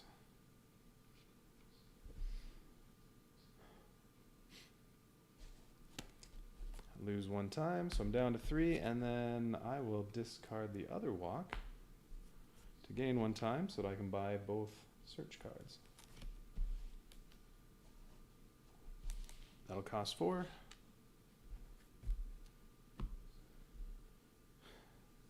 Okay, and then Poltergeist. Targets nearest person and has 2 movement. So it's, well, 3 to there or 3 to there. I don't know, we'll go up here toward that one. 1 victim in each spot, so it really doesn't matter. And then, well, can't attack, so terror card. Everything was flying around. Horror level goes up 1, down to 2 dice. Place the poltergeist with the nearest victim or in your space if there are no victims, and then target victim attack. And that death moves that up 1, so actually goes up 2. Maybe I want to wait and not use my searches yet because I only have 2 dice. Probably going to do that. First death. So this is from Everything Was Flying Around. Let's see. Gruesome Death Book. Oh, I need a new one for, where is this? Sacred Grove.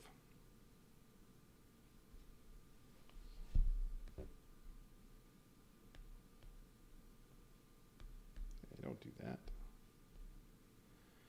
Ah, there it is. Everything was flying around. The inventory of the gift shop was up in the air, swirling around Carlos. He was terrified. Peering through the wild cloud of toys and souvenirs, he tried to find the phone. As he reached for the phone to call for help, 3 large snow globes flew into his head and neck, one after the other, over and over. At one point, a piece of glass protruding from a shattered snow globe sliced into an artery. He dropped to the floor, bleeding over the telephone. Bye, Carlos. You're dead.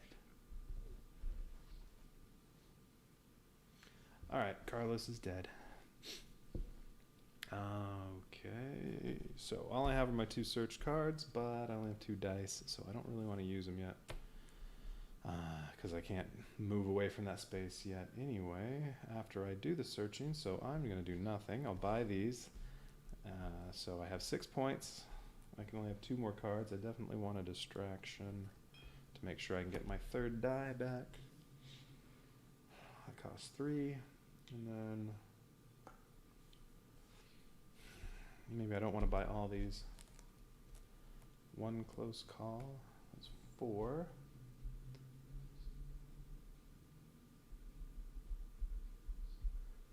I don't know. Maybe sprint.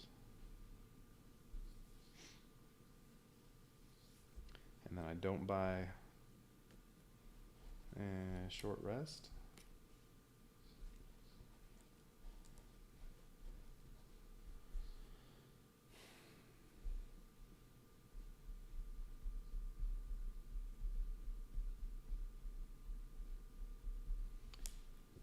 Let's see.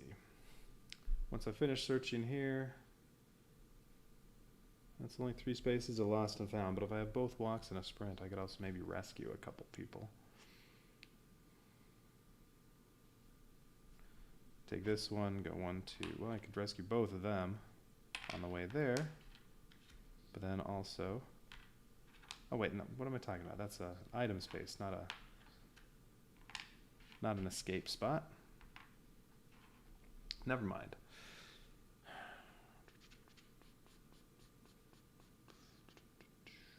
Yeah, all right.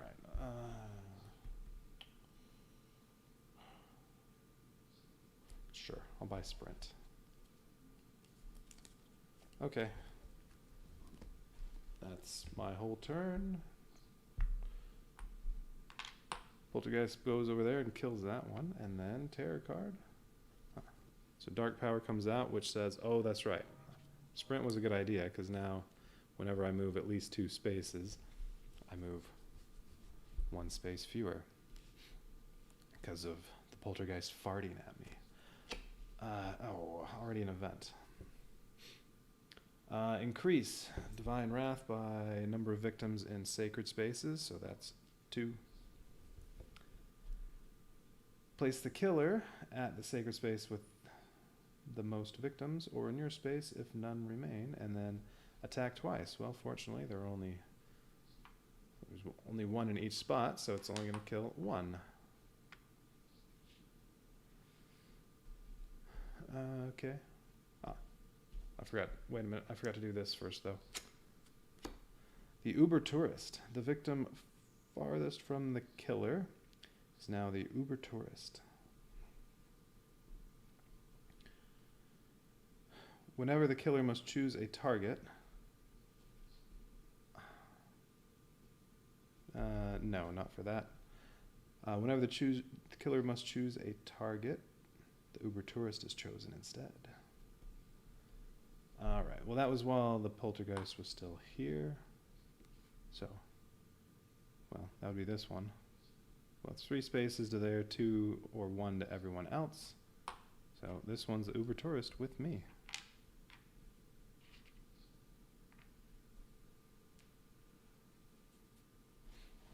Alright, then went in there and killed the other one. Okay, it's death time. Let's see, first one was a general kill. General kill number 4. Jill lost her favorite bracelet yesterday, and now that the lost and found was finally open, she headed there, hoping someone returned it. She decided to take a shortcut between the dusty trails, and soon found herself lost. Thunderclouds loomed overhead, and Jill felt fear creeping into her mind. She trudged through the undergrowth as the rain began to pour. She slogged through the mud, soaked and confused. Then she saw a woman. She was facing away from Jill, pointing her pale finger in another direction. Soaking up her fear, Jill figured this was one of those strange moments in life where the dead help the living. She followed the direction of her finger and looked back to find the woman gone. The ground beneath her felt soft. With her next step, the earth under her feet fell, and Jill splattered at the bottom of a giant sinkhole. Jill dead. Alright, who else do we have? That was Rage of the Gods that killed that one. Throughout this strange land, Helen felt a powerful energy ripple through her phantasmal body. She watched from behind the veil, a kid scratching his name into the stone face of an ancient shrine. From the shrine, dark energy quaked and the ground shook. She approached the boy and lifted a sharp branch nearby. The branch cut through the air and into the boy's chest. The vengeful energy subsided, and Helen felt that she knew this place was a little more. She felt she knew this place a little more. Little boy, you're dead.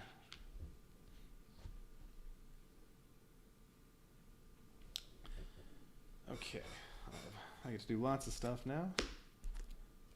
Alright, if the Uber tourist is saved, I get to decrease Divine Wrath by 4. If the Uber tourist is killed, I have to increase it by 4. Oh, wait a minute, I forgot this part.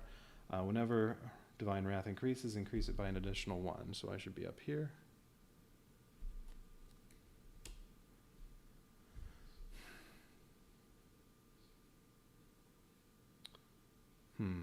Alright, well, no matter what, first thing I'm doing, it's getting down into the green. Let's go with, you know what, I'm going to go with distraction first.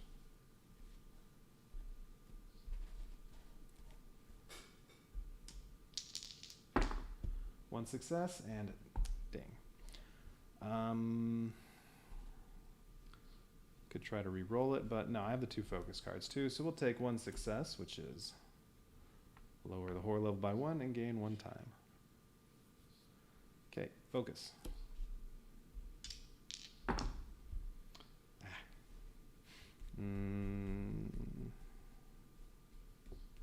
Oh, that's right, I don't have short rest. Where are we? Oh, that's about to go up to...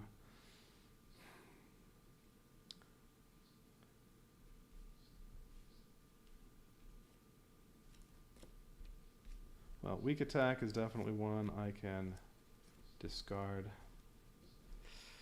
I need both the searches.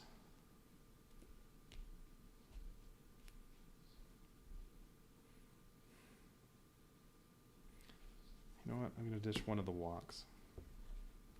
Okay, so 1 success, horror level goes down 1, and time goes down 1. Now I have my 3rd die, And I'm going to use the other focus to try to get it all the way to the bottom. Okay, one success. Down one, down one. Okay.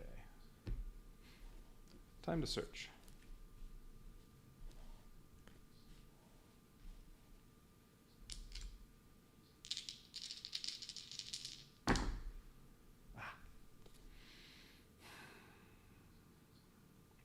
That'll give me, where am I? Welcome Center. That'll give me the tribal mask. Or if I can do some re-rolling, or I can discard 2 cards and make it 2 successes, so I get 2 items. I really need to, I would really like to search for 2 items, so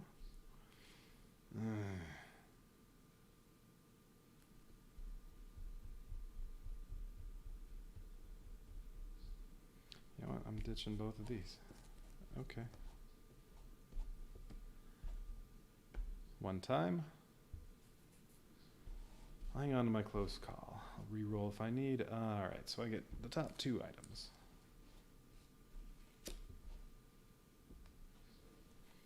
Tribal Mask, which just says if I take damage I can decrease Divine Wrath, or Shaman's Bones.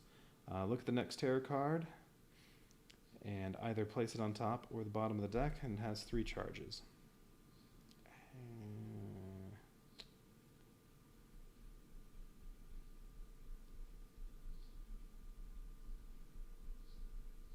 I don't think I'm going to be taking damage too often, so I guess I'll take Shaman's Bones.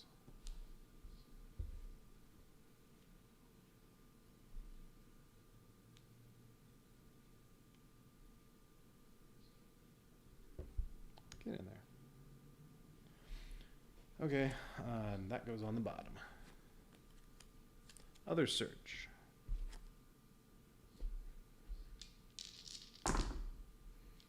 Damn. I have 1 success. I don't have 2 cards to discard to make it 2 successes. I could re-roll 1 die. I don't want to re-roll all the dice because that'll take away the 1 success I already have.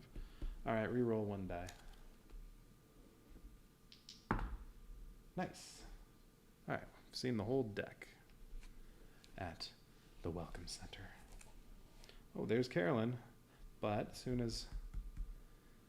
Oh, actually, this will come in handy because I can just look at the next tarot card. It says I can put it on the top or bottom. Yeah, okay. Well, this is going to be easy. Trash can lid can just go on top. I guess since I'm putting it on top, I can turn it. I think the other one I could have left face side up. Well, I got lucky. Well, this is going to be easy. All I have to do is make sure Carolyn doesn't go away from this, and then, well, it'll by sprint. Oh, I should be down at 3 time now. By sprint, and just have to move 1 space and get out of here. Well, that was easy. But that's Poltergeist. Okay, so search is done, and I will definitely use one of my charges on Shaman's Bones. It doesn't say I can only do it once per turn, so I could go through 3 cards until I find... Oh yeah, Carolyn, where are you? Nope, that's going on the bottom.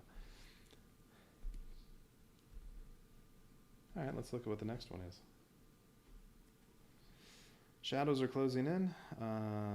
Yeah, horror level goes up 2. Target nearest victim, move once. Be there, attack. Yeah, whatever. That's fine. We'll leave that on top. So, oh, there we go. There, Carolyn's with me. All right. Well, I have 3 time. I'll buy free card, close call, and sprint.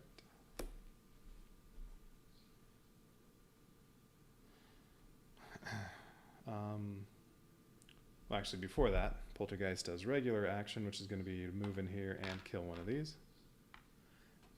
Then, oh, I didn't put these back. Then draw a tarot card, which is raise this by 2, and this would have gone up 1 from that first kill, which means this goes up another 2. And then kill one of these. This goes up another 1.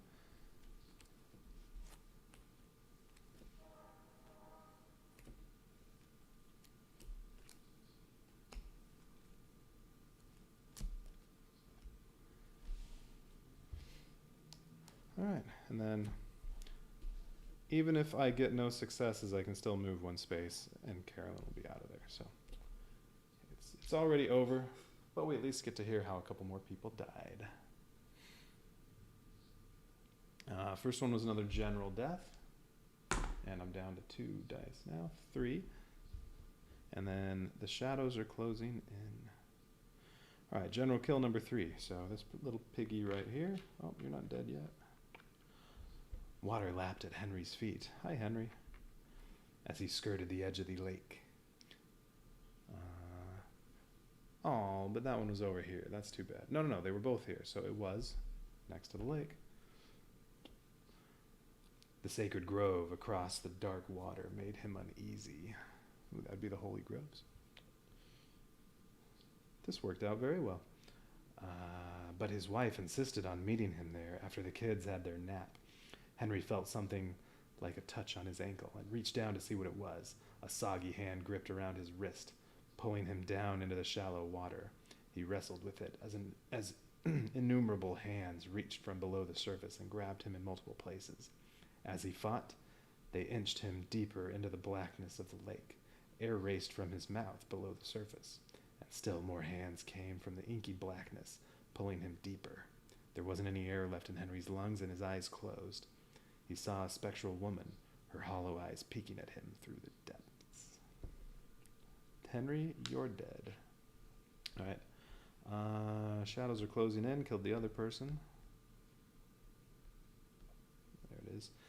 Brandon raced down the long stone corridor, his feet barely escaping the inky black darkness engulfing the floor behind him. Tendrils from the enigmatic shadow latched onto his ankles, pulling him to the ground. Like the maw of a giant beast, the shadow swallowed him. As the shadow subsided, only the haunted cackling of a woman remained. Brandon, you don't get to go 'cause you're dead. Alright, but it's well, basically over, because all I have to do is move one space with sprint, and even with no successes, I get to move one space. Alright, one success, I move 2 spaces, but that says I only move 1, and okay, there we go. Carolyn and the Uber tourist, they got out of there, and that's it. Well, that was very easy. What's next? Yeah, I think Poltergeist is definitely by far my least favorite of the villains, monsters, whatever.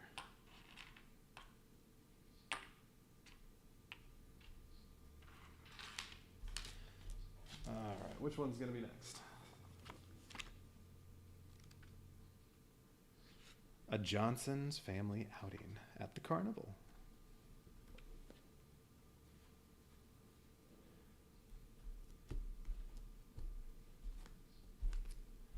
Okay, events.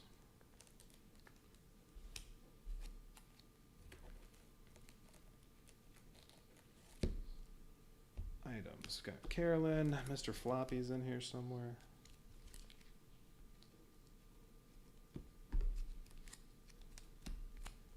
There's Mr. Floppy.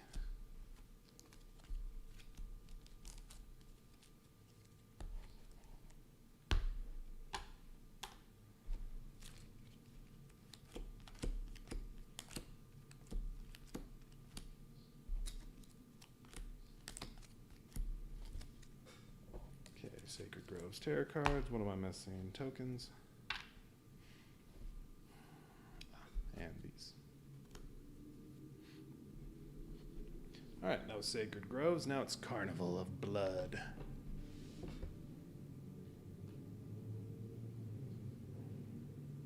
The next place to try to rescue Carolyn from Poltergeist.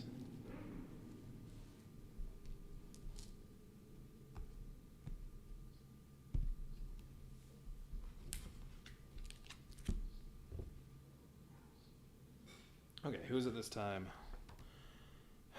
Asami. Alice is done. Ooh, and Asami is right on top.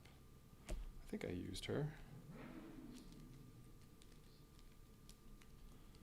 What's her special item? A knife belt? Probably not useful since you can't attack Poltergeist, so we won't bother with her special item.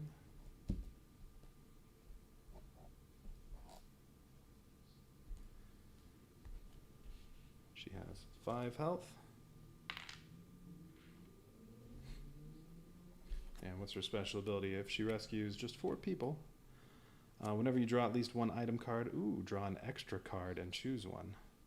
You are immune to item trap cards. Alright, that would be very good. Since I have to find Carolyn. Okay.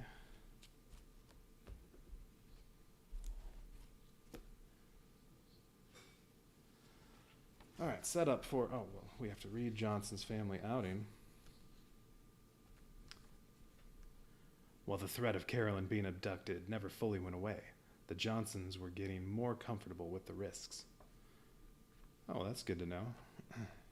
Especially since, so far at least, she'd always been found and returned to them.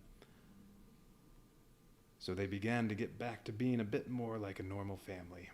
They went out to eat, took family outings, and more or less got back to being like any other family. But Carolyn's mother couldn't shake the uneasy feeling she had.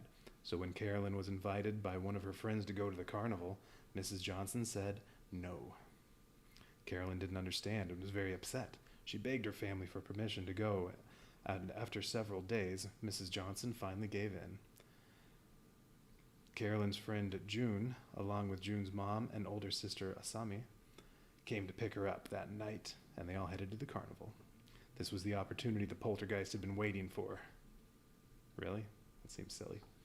What better place than the carnival, especially this carnival, to entrap Carolyn's soul once and for all? The first hour passed, and the girls were all having a great time, but then Carolyn noticed something peculiar. Besides her and her friend's family, everyone was dressed as a clown. In that moment, someone or something swept her up, threw her over their shoulder, and ran off into the crowds. She screamed and saw June and Asami running after her, but then her abductor ducked into a building and everything went black. When Carolyn opened her eyes, Helen Creech's eyes were inches from her face.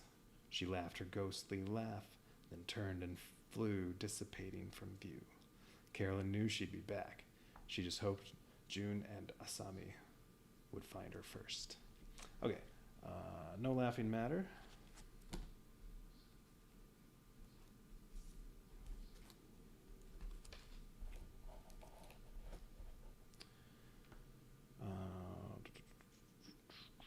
How about events?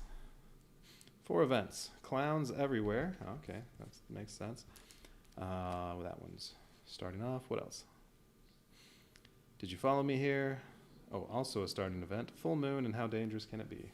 Okay.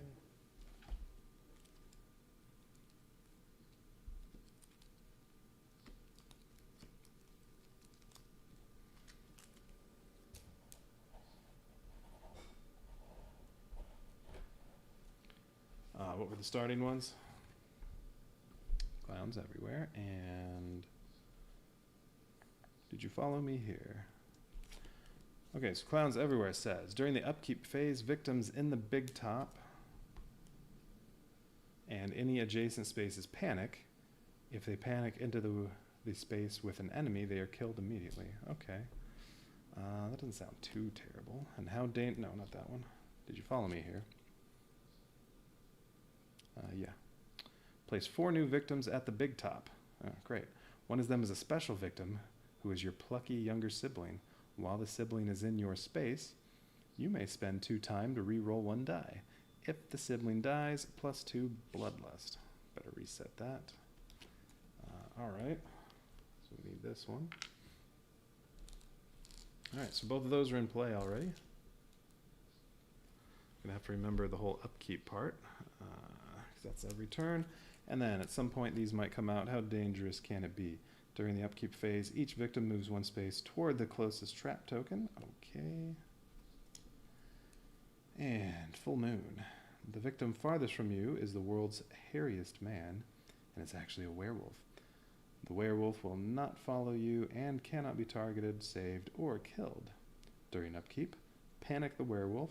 Then he does 2 damage to 1 target in his space according to the following priority: victim, you, minion, killer. Ooh, that'd be nice if you were fighting somebody that can actually get hurt. Alright, so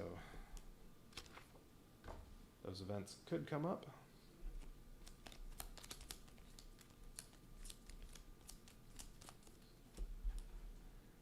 Alright, no laughing matter.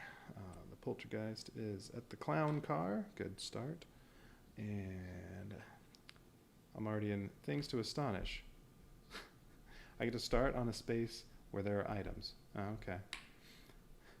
If Carolyn's in that stack, then it's just going to be immediately just, well, go to an exit. That's not an exit. Go to an exit. All done. That's silly. Or go to the clown car. All right, whatever. Okay. 2 at the big top. But then 4 extra, right? 4 extra victims at the big top. One of them is June. So 6 of them at the big top. 4 more victims right here.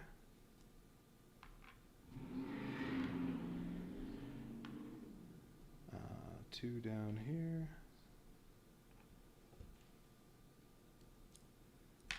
2 in the Forest of Horrors. And 2 right there.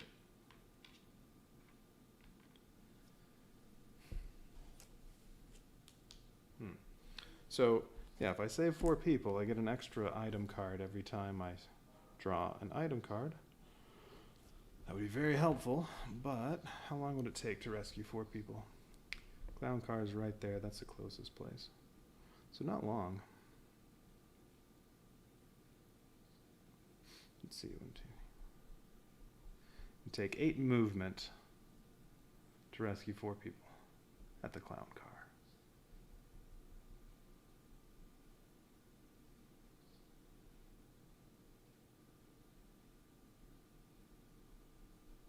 Or could rescue these 2 right here and then, yeah, and then come up and get a couple people from there and go to the clown car. That would also be 8 spaces of movement. All right, what else? Okay, items need Carolyn. And this lists 12 specific items. It does not mention Mr. Floppy, so maybe I don't get to have Mr. Floppy, and perhaps I shouldn't have had Mr. Floppy in the last one, which, that's okay. It didn't come up. Carolyn, items. Steel bear trap, knockout gas trap, hidden cobra trap, Zappo super lucky dice, telescoping 10-foot pole, crystal ball, found footage, first aid kit, energy drink, and mysterious pills. Okay. Ooh, Zappo's a monkey. Was first aid kit one? Yes. No weapons. Super lucky dice? Yes.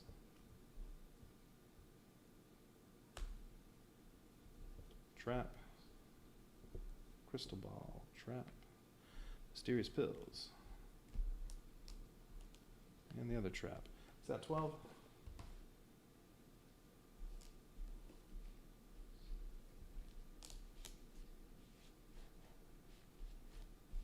There, 3 traps and... yeah, alright, that's all the items. Got the events. Dark power.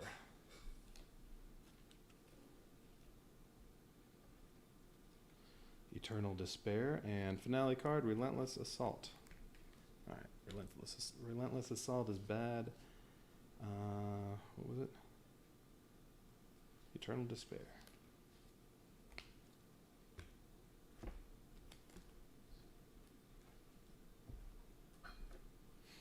Oh, I didn't get rid of this. Sacred Groves.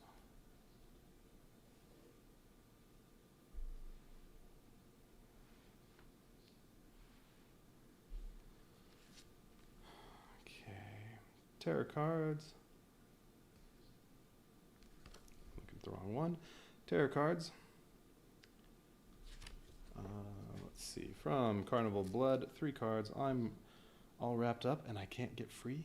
It burns, and where the hell did those blades come from?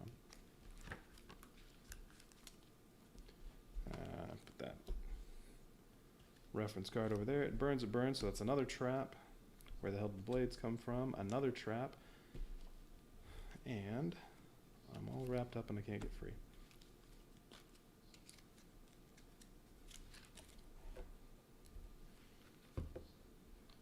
Okay, from Poltergeist deck. Psychic Confusion. Carolyn, where are you? The shadows are closing in, ×2. Where the hell did this storm come from? The ground is shaking, and did that clown just move?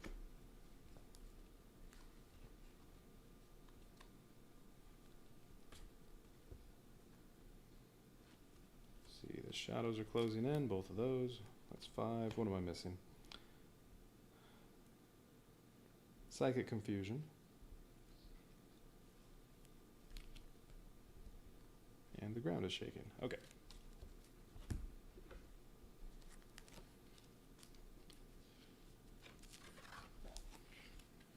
All right, any special setup? Special rules. The scenario has 2 starting events. Yeah, I already know that. All right.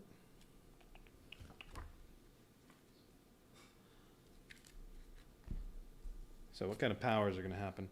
After 2 Bloodlust, we'll have Eternal Despair, which is whenever you resolve a horror roll, lose 1 die for every 1 showing after rerolls. Okay.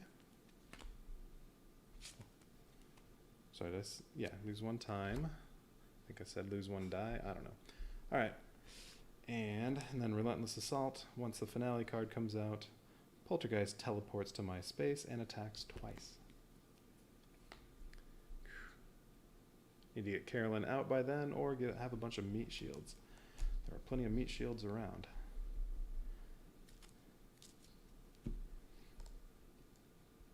Alright, so what's going to come out here? So, trap, trap, trap. Although if I rescue 4 people, I am immune to traps.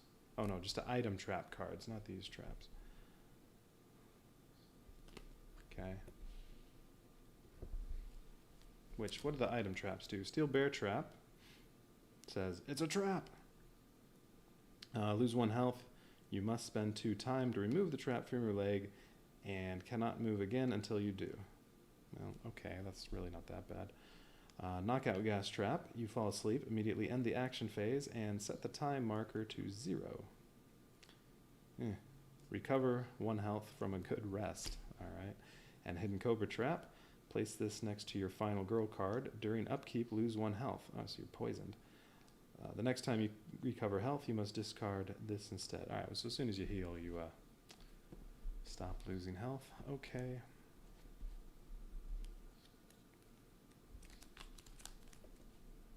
Plus, there are those 3 traps. Alright, so I can, if I rescue 4 people, then I'm immune to these. However, these really aren't that bad. Could just treat it like the other ones and just run around trying to find Carolyn and ignoring all the victims and let them die. And then, yeah.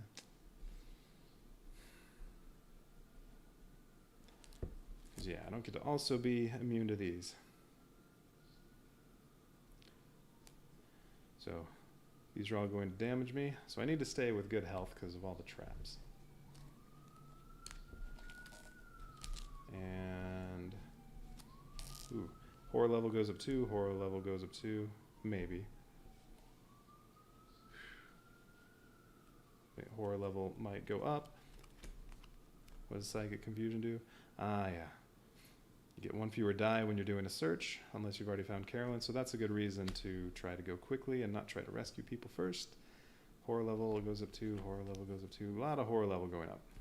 Carolyn will go back in a deck. Clown's nothing to worry about. Okay.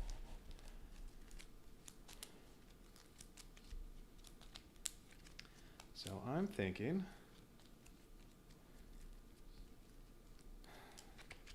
well, okay, very first turn though, I don't have any search cards yet. So there's nothing to do. Well, I can use my focus cards.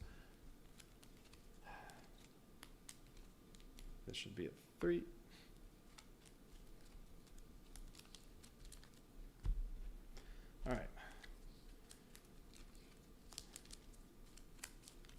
the items.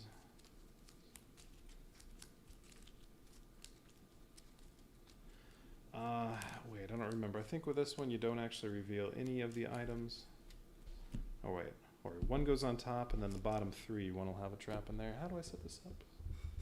Where's Carnival of Blood? Right there.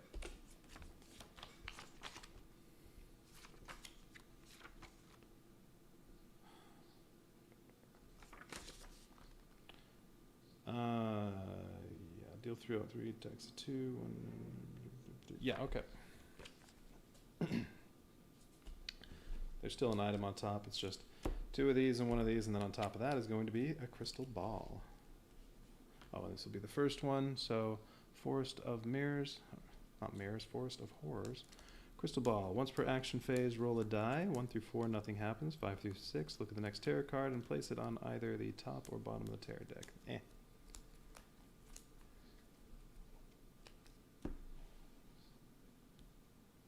What am I doing? That goes up there. Okay, and then at the House of Mirrors, right there. Super lucky dice. Use this to re-roll any or all of your dice. Then, roll 1 die and do the following. 1 through 4, discard this card. 5 through 6, keep it.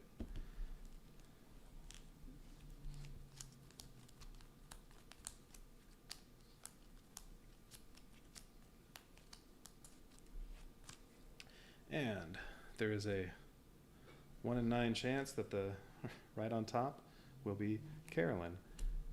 2 cards to go in there, and too bad. Telescoping 10-foot pole.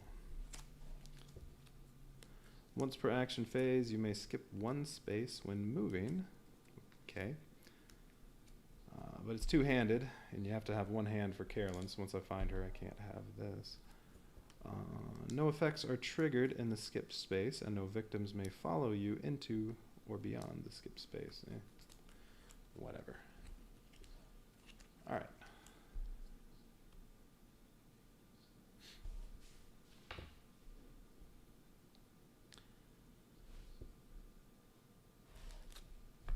Rest of the item cards. So, I think the plan is, well, certainly first turn, use a 2 focus and see where we are after that.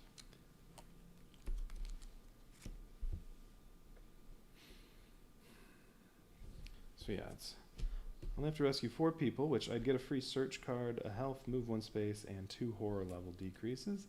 And then, yeah, draw an extra item card each time I draw, so each time I search, and item traps don't hurt me. I just can't decide if I want to bother with that or not. Okay, focus.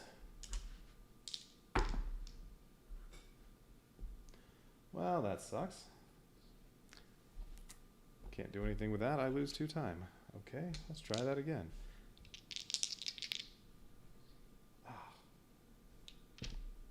Yeah, I'm going to be discarding cards to get time. Okay, 1 success. Well, with the rest of my cards, all I'm going to do is discard, so to get enough time to buy the 2 search, and I'm thinking distraction, that would cost 7. I'm thinking I'd chuck 2 to make that 2 successes, so that this will go down 1 and this will go up 2.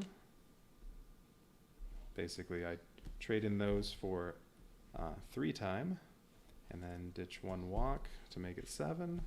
So I get these. You know what? Probably discard them both for time, so I can also get a close call. So that would be the 8 time.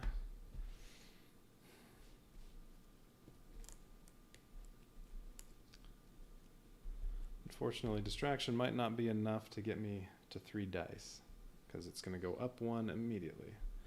Plus maybe more. Well,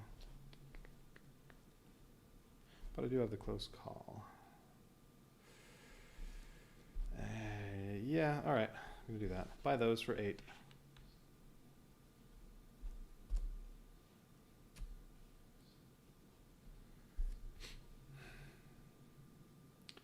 So, Poltergeist. Nearest victim is the big top. So, go. Oh, Yeah, let's see. This is during upkeep this happens. Yeah. And what did this do? While the sibling is in your space, you can spend 2 time to reroll 1 die. If the sibling dies, +2 bloodlust. And then do that during upkeep. Alright, so yeah, Poltergeist goes to the big top because that's the nearest place and kills one. And then terror card. Carolyn, where are you? Well, Carolyn is not with me, so I have to discard that and draw another one. Ugh, shadows are closing in. Horror level goes up 2. Oh, and first kill, that went up 1, so this went up 1 from that. Target nearest victim move attack, so that's another death. Dark power's already out, which, what did this do? I already forgot. Whenever I resolve a horror roll, I lose 1 time for every 1 that shows up. Okay.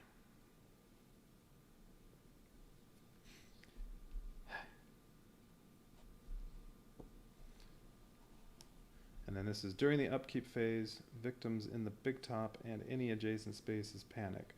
Well, would that be before or after they panic because they're in the same space as the killer and the killer killed somebody?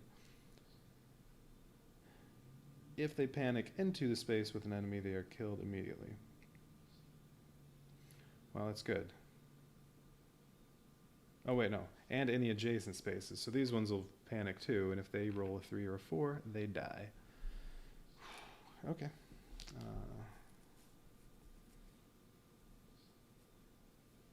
But I don't know which one of those I should do first. I think it'll be regular panicking first, and then that one. We'll do it that way. Dead people. I need a new gruesome death book.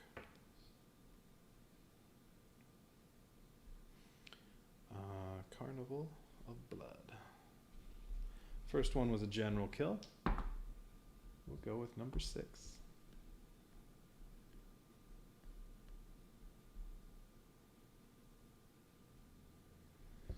Freddy was compelled by something. It was a vision, or an image racking his mind. It was a woman, beautiful yet nearly ancient.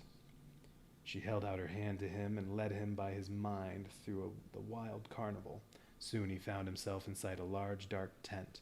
There were sounds in here that he couldn't make out, but he felt the need to follow the woman regardless. She stopped him suddenly, then the lights flickered on. He stood inside of a wide cage filled with bloodthirsty lions. The cage closed with a clamor, and Freddy watched the apparition of the woman decay, her soft skin curling into her bones. Then the lions came onto him, filling their stomachs with hot blood and marrow. Freddy, dead. This one was the shadows are closing in. All right. Hey, I did not zoom out.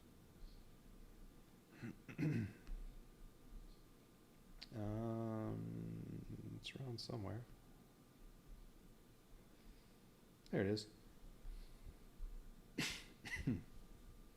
Brian pranced through the haunted house, unafraid of the horrors anyone could cook up.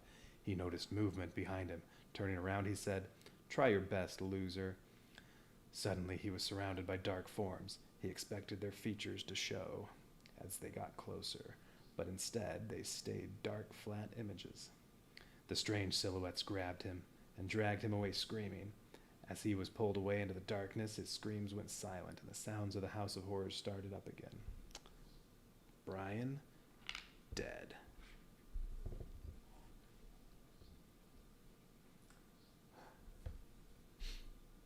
All right, now they all panic.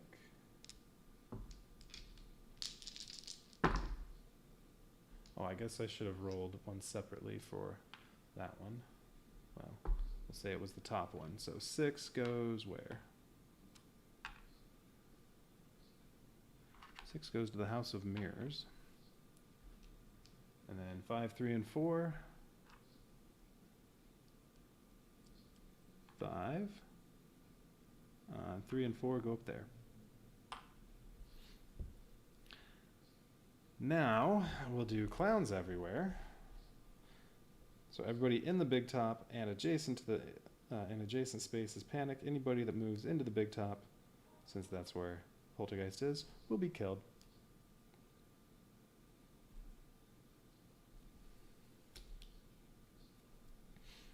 Okay, let's do those 4.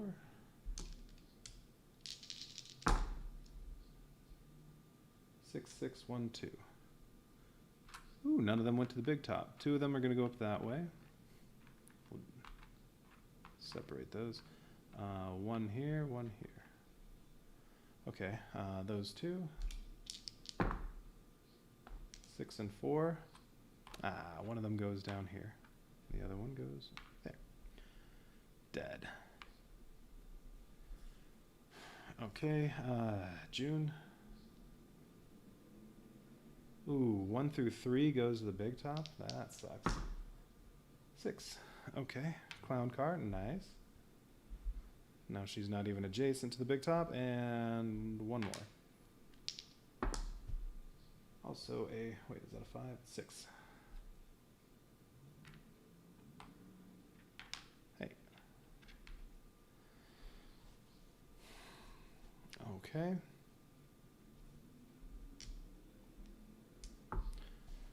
One more dead person. I assume there's one for that, which that's another bloodlust. What was this card? So that is clowns everywhere.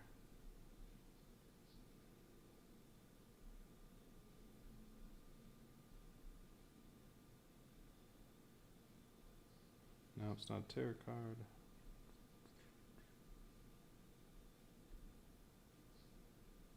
Clowns everywhere.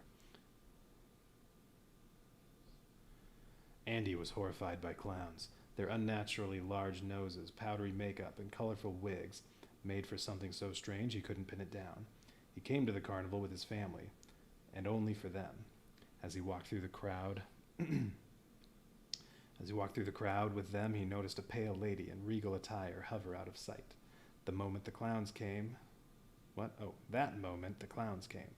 First he saw one a distance away, then another close by. Soon hundreds of clowns entered his vision, their squeaky shoes and tiny cars parading around his mind. He started to scream and writhe in agony. He curled into a ball as his family watched. "Go away, go away, go away," he shouted. He took his hands to his eyes and clawed at them, pulling them from their sockets. The people watching screamed. The blood gushing from his eyes turned him instantly pale. "They're all gone," he whispered, letting out a final breath.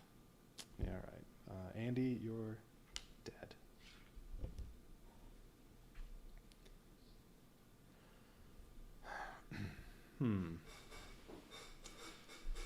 Now I have 2 people with me. It's only 5 spaces to get these 2 and these 2. And then I'd be immune from traps. So maybe I do that and then go over to the Forest of Horrors. What happens if she dies? +2 bloodlust.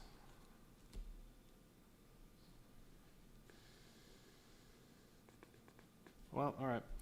Well, I can't get down to the green, but we'll still do distraction at the very least.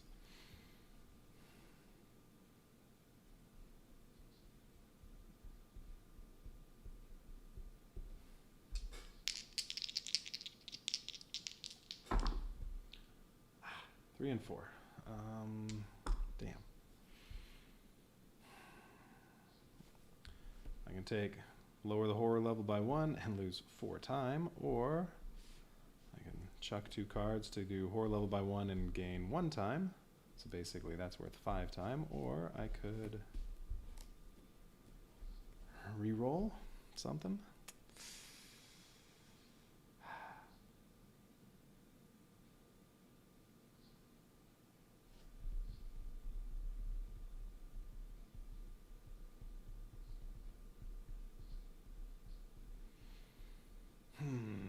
Well, I'm going to get all my free cards, and then what am I going to want next time? I think I'm going to want the other distraction, which means I'll need at least 3 time.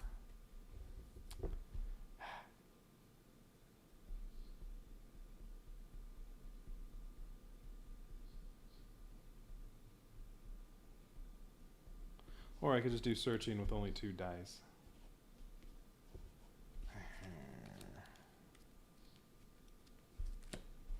Alright, you know what? I'm going to take just lose 4 time and lower the horror level by 1. Alright, let's search. And great. I got a 1 and a 2. Which will make me do what? Lose 1 time because of the 1. I'm going to do some re-rolling. Spend 2 time to re-roll both dice or just re-roll 1 die. I'm going to re-roll 1 die. The one that's a 1.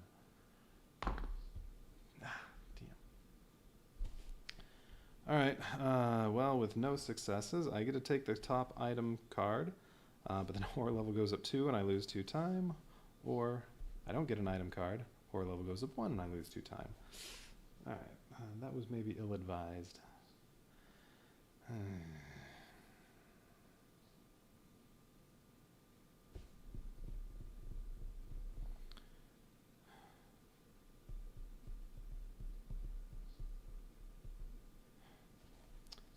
Yeah, I'm going up 2 and losing 2 time. Why not?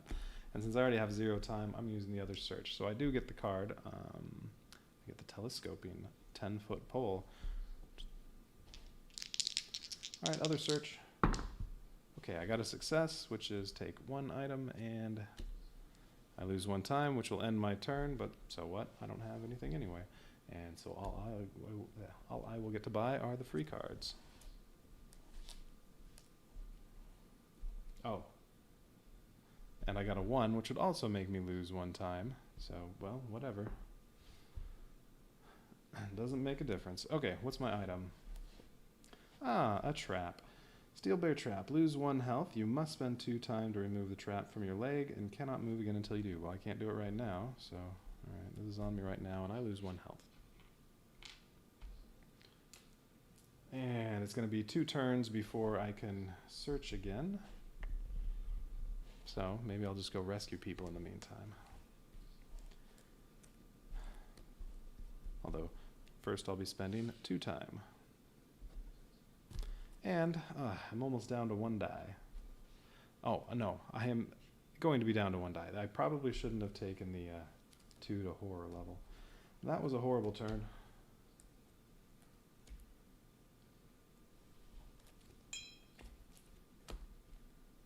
I maybe shouldn't have done anything at all. Okay. So still have that. Alright, where is... Well, there are 2 people here. That's only 1 space away. That's where Poltergeist goes. Kills one of them. And then... Where the hell did the blades come from? Place the spinning floor blade trap token in your space.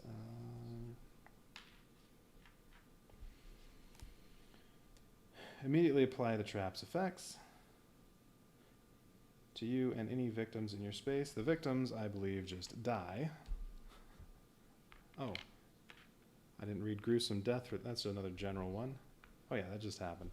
So 3 people are going to be dead. So this is going to go up 3, and this goes up 2. The second one does another bloodlust, which would do another bloodlust, and it's already at the top. And I only have 1 die currently.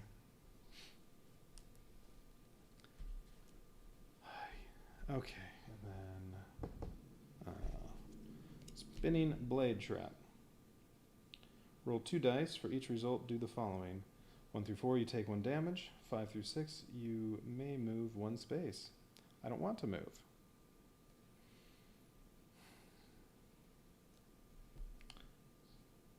Because, yeah, I know neither one of these is a trap. I want to see what's in there. Okay. This is not a horror roll, so I don't have to worry about losing time from rolling a 1. Alright, 3 and 4. 1 through 4, you take damage, so I take 2 damage.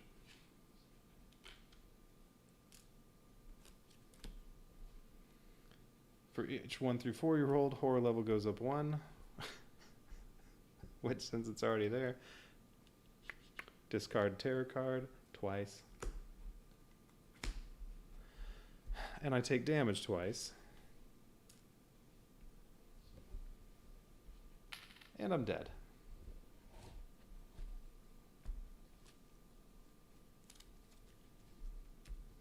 That was fun.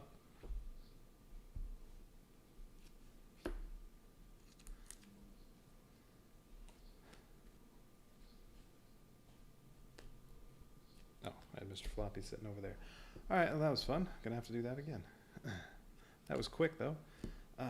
6 people were in here. One of them was June. 2 people were here. And 2 were here, is that right? No, there were 4 there. There's nobody up there. Okay.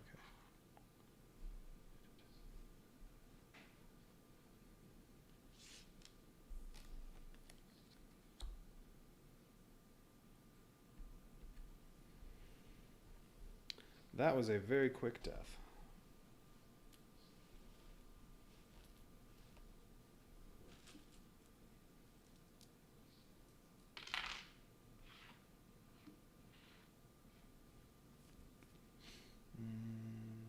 What was I? Oh, yeah.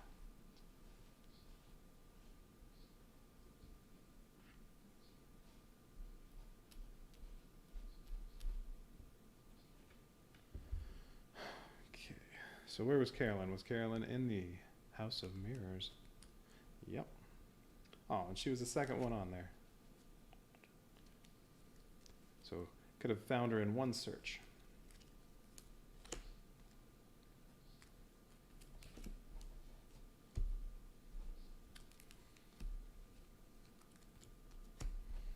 Okay, I need 8 items again. Oh, no, no. This one had specific items.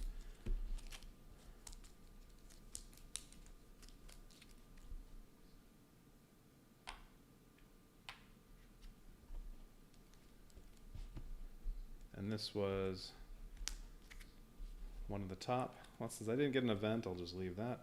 One of the top 5 has to have a Carolyn, where are you? And then one of the bottom 5. Wait. Oh no, that was the previous one, right?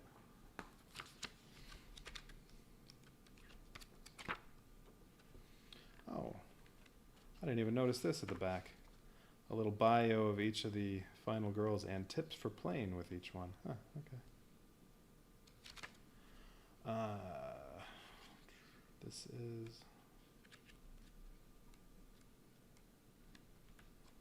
Johnson family outing. Yeah, okay.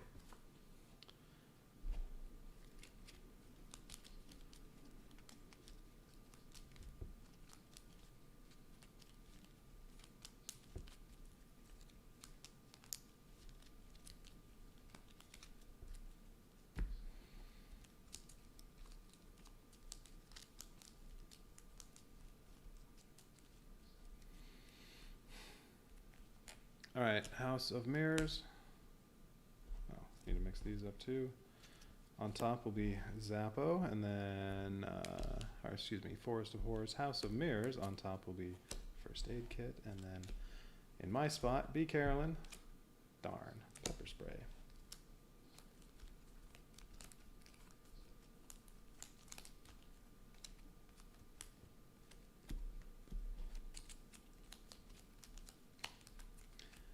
Pepper spray, if the killer is in your space, you may discard this to immediately end the killer phase.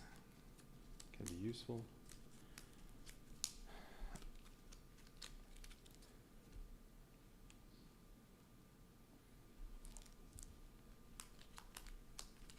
First aid kit. Whenever you heal, you get 1 extra hit point. And what does the monkey do? You may use Zappo to resolve a search card from up to 2 spaces away. Ooh. If you use Zappo and an item trap is revealed, he flees in terror. Ignore the effects of the trap and discard Zappo. Okay. But he's over there. And I'm already in a spot. Okay. Alright, so went very poorly last time.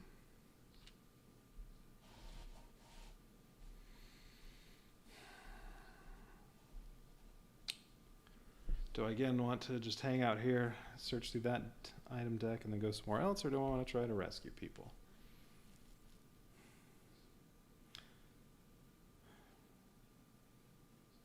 I feel like with the clowns everywhere, Poltergeist is just going to mow the people down so quickly. I don't think I have time to rescue anyone. So we'll just go with the try to get lucky and find Carolyn quickly. And basically just focus this turn. Alright, 1 success. Down 1, down 1. Oh. Failure. Lose 2 times. Alright, I have 3. About in the same situation as last time. Horror level is going to go up 1, so I should buy distraction. That'll cost 3. And then I think I may as well buy the searches. Or I could buy 1 and the 2 close calls. If I, well, discard all of these for time.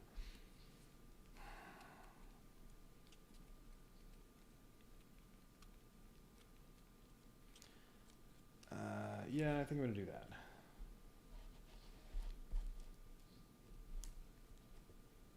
So I gained 4, and then, yeah, that's 7.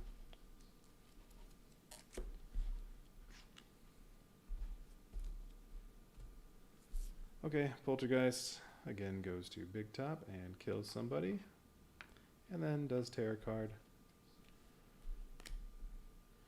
Psychic Confusion, great. Roll 1 fewer die when resolving a search. Or you can spend 3 time to ignore the penalty. Discard this card when you find Carolyn. That's awful.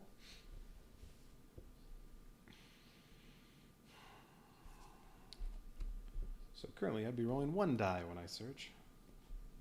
Ugh.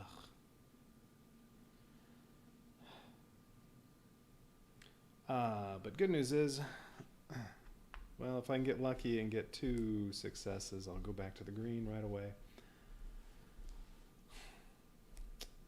Okay, general death, or general kill, number 4.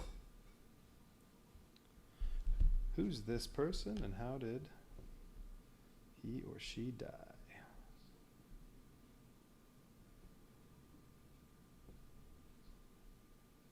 Oh, that's Hans.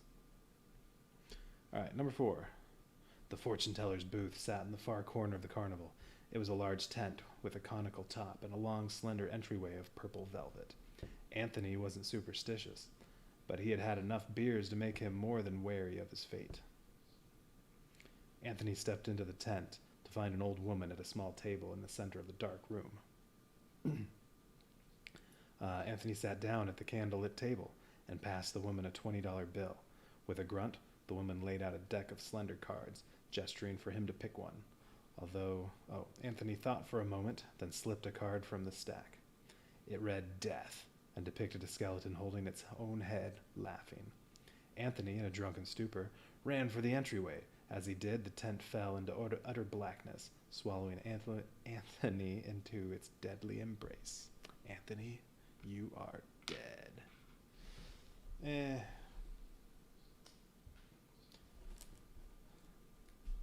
Okay, they all need to panic, and then we have to do clowns everywhere. Ugh.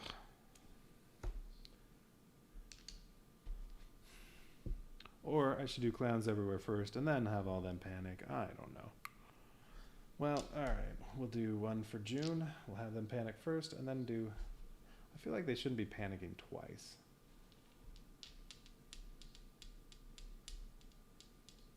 They probably shouldn't move out of here, then move back in.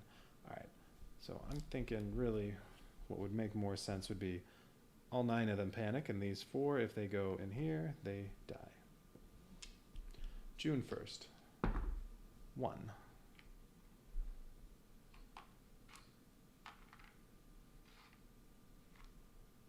She goes up there.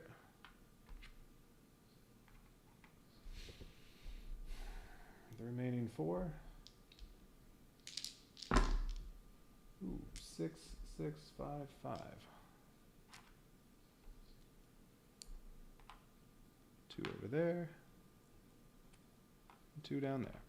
All right, and then those 4. 3, 3, 1, 2. 2 3s going here and die. 1, 2. 2 bloodlust. So now, whenever I do a horror roll, every 1 that's there after any rerolls, I lose 1 time. And I already read the clowns everywhere. Don't need to read that one again. Okay.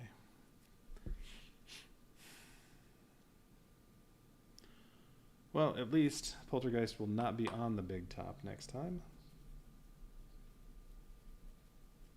And I'm not already dead. Okay.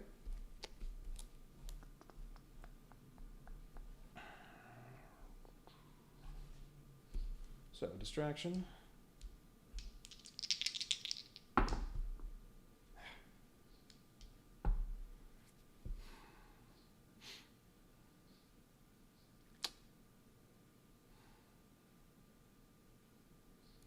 I need 2 successes in order to make it so I can search with 2 dice. So, I'm going to re-roll both dice. Although now, no.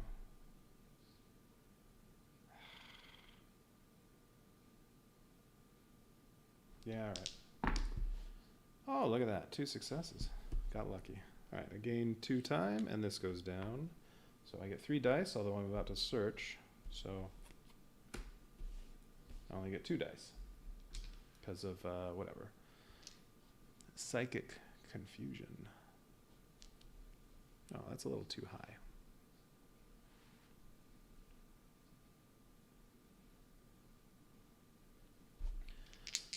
All right, search time, and I have a close call. Oh, I got lucky. 2 successes. Nice.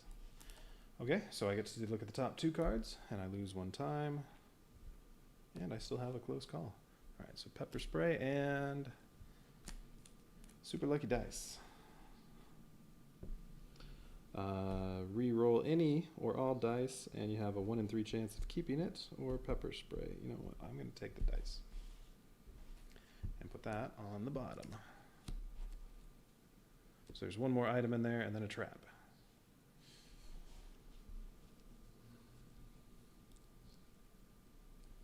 And I have 5 time. I get my free cards. Dark horror level is going to go up a lot. I have 2 focus, but I am going to buy distraction and the other search.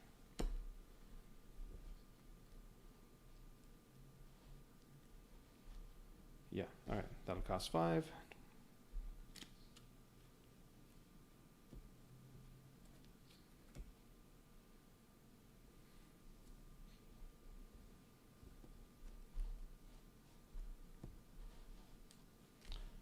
All right, starting off with those. These are all cards that can be discarded. Although it'd be nice to move away from here after I finish searching. Okay. All right, Poltergeist is moving. Well, either one of the ones that are 1 space away and have 2 victims. I don't know. How about up here? General kill.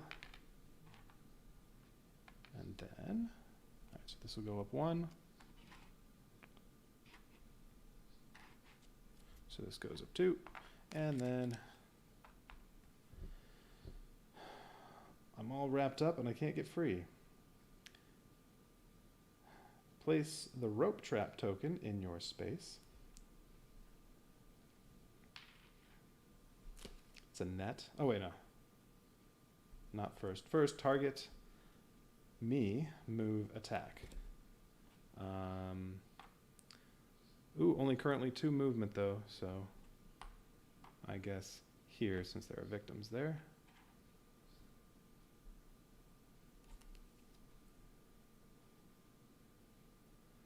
Then, place the rope trap token in my space. Oh, and attack, so one of them is dead.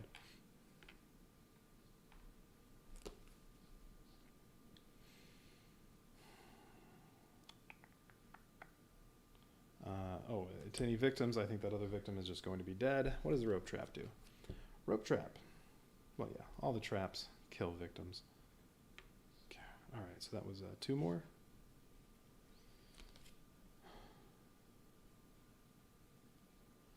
Rope trap. Discard 1 action card at random. Oh, well, hopefully it's one of these ones I don't care about. However, if it's walk or sprint, I go up to horror level.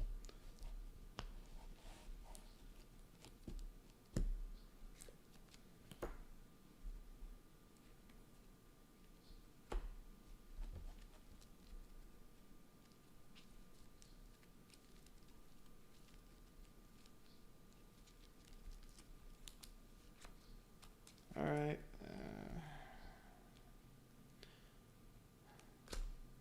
Weak attack. Okay, that is fine. But no, not there. It's a discard, so that needs to go up there. Okay, that was not terrible. All right, but 3 people got killed, and the bloodlust is already almost at the top. Ugh.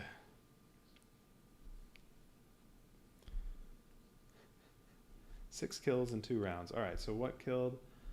Well, and more could be killed. There's still upkeep. Well, no, except nobody could panic onto this space, so that's fine. All right. So where are we? Gruesome deaths. I'm all wrapped up and I can't get free, and a general kill.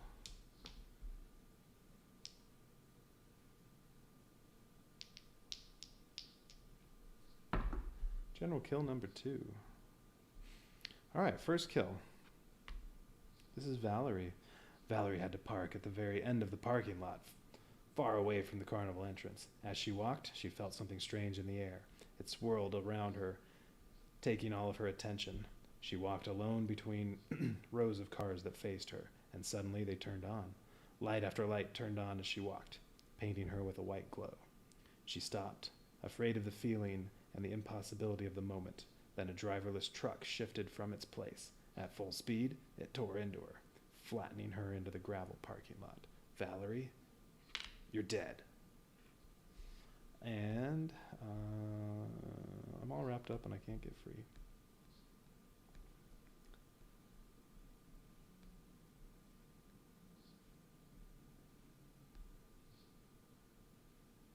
Wait. There has to be one for that. Let's see. Did I miss it?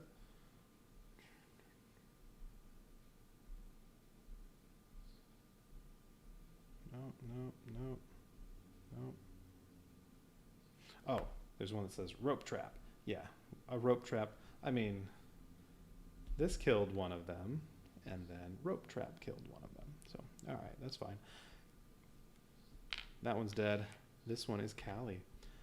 Callie was nearly out of breath. She was running from a demon. Or a ghost. She didn't know. Whatever it was, it had run her into a dead end. She tried to get out of the way. She tried to get out the way she had come. When out of the distant shadows, the ends of several ropes came slithering toward her. This sounds like Evil Dead. They outpaced her, wrapping their rough ends up her legs. What? Wrapping their rough ends up her legs. That's oddly worded. They tied themselves into knots around her legs like Chinese finger traps. Okay. The ropes lifted her into the air, hovering over the dirt floor. She felt the ghost enter the space now. Her writhing, chilling energy gave Callie intense chills.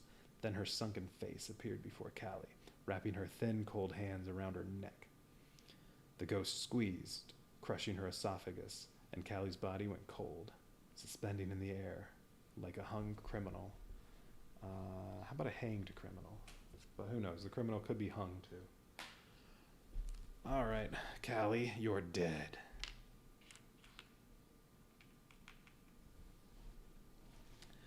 All right. Okay, well, at least I'll get a 3rd die back pretty easily. And then I can search. Oh, that's right, and I have my super lucky dice.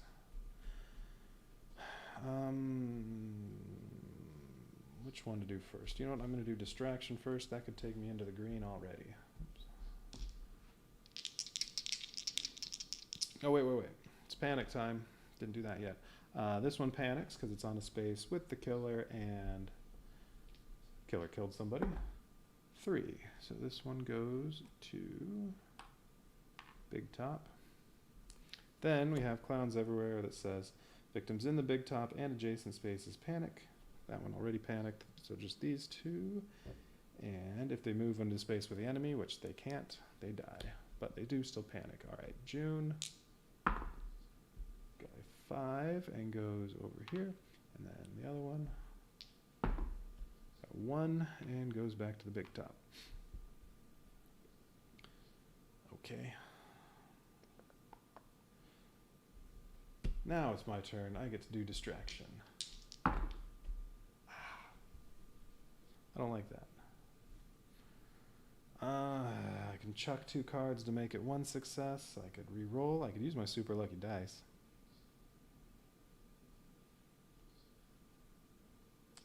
I don't know if I want to waste those yet. All right.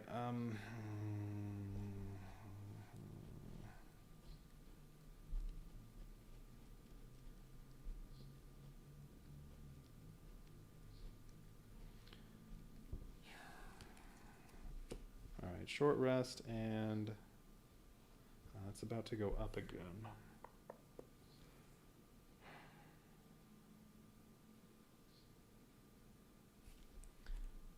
All right, one of the walks. 1 success, I get a time, go down 1. Okay, focus. All right, 1 success. I lose 1 time, and horror level goes down 1. There. Search.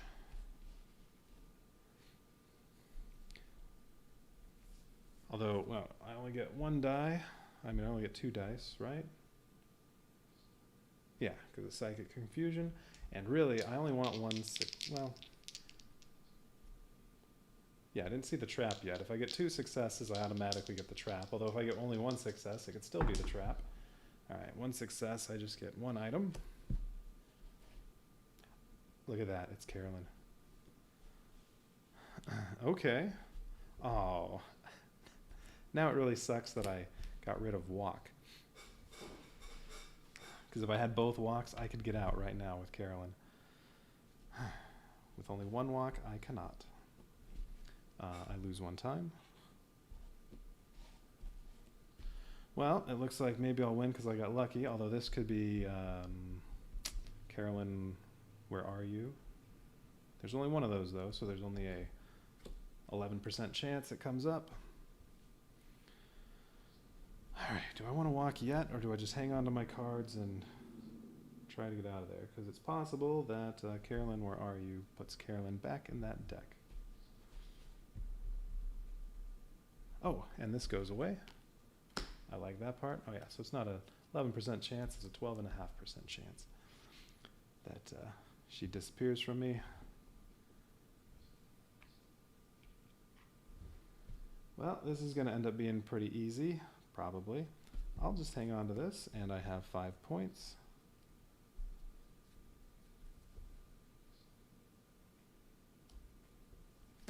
Sprint.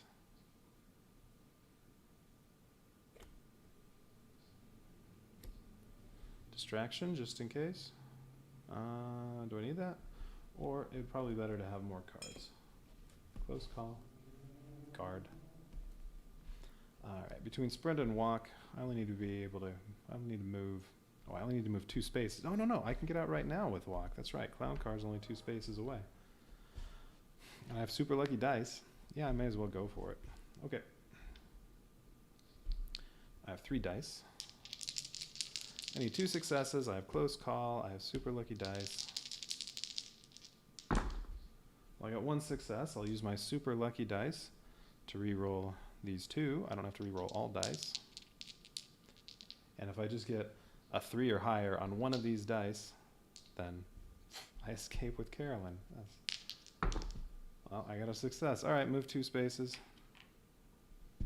Okay, we escaped. That was silly. I do not like Poltergeist. It's just not that fun. All the other ones are better. Hans is pretty good. Did the whole campaign with Hans.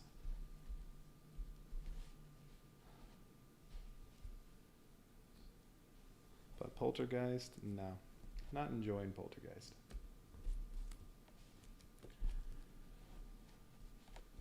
Okay, move on to the next one.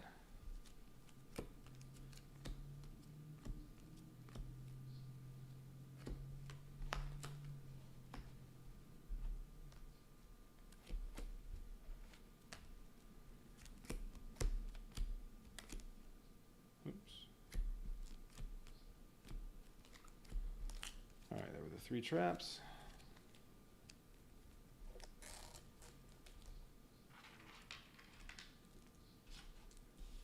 Carolyn and Mr. Floppy, and all these items go away.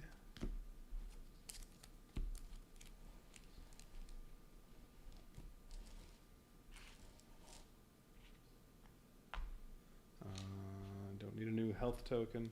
Why bother?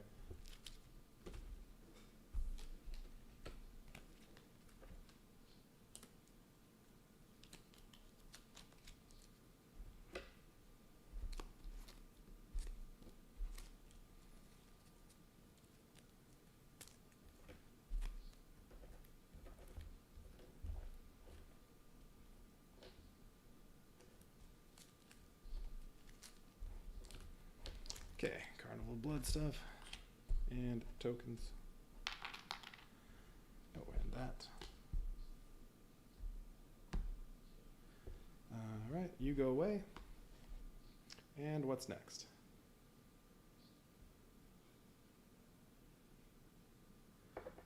Wait, I think there's only one more. Yeah, I did Creech Manor, Camp Happy Trails, Sacred Grove, and Carnival of Blood. All 3 of those today. So yeah, there's only one left. Maple Lane. Where's Maple Lane? Oh, it's over here.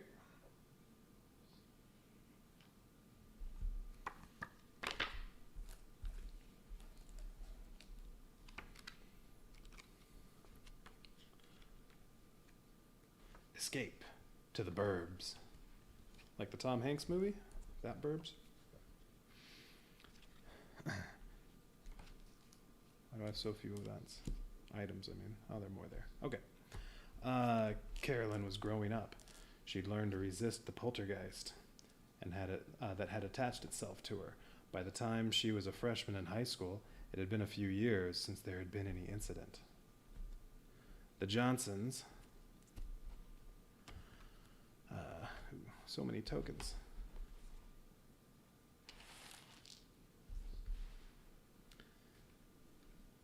The Johnsons had moved to a small town in Middle Tennessee called Spring Hill.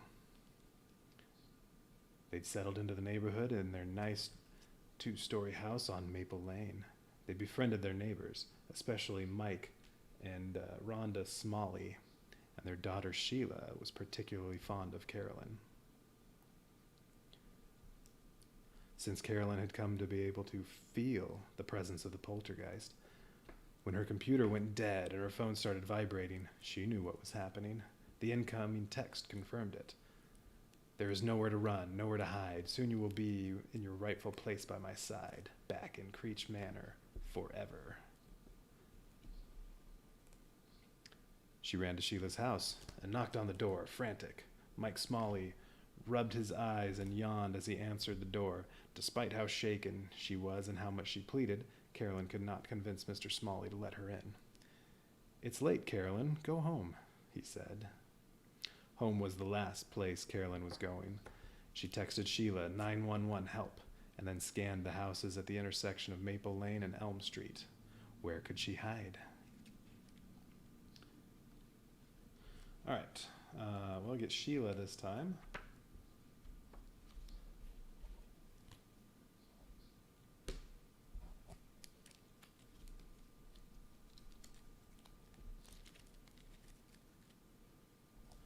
What's Sheila's special item? A knife. No reason to have that. Okay, we'll leave that out. And I was still using Alice. I had the wrong final girl for that one. All right, Sheila. This one has a knife, so I assume that's her.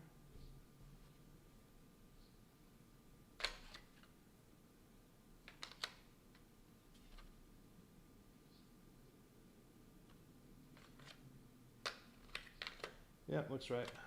Okay.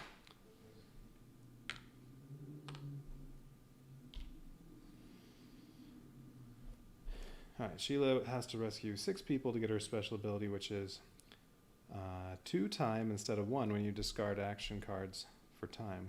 Ooh, that's really nice, but you have to rescue 6 people, which probably is not going to happen. So I'm thinking this is probably going to be, again, just run around and trying to find Carolyn. Oh, but you have to, that's right. You can only get 1 item in each house, so it could take a long time to find Carolyn.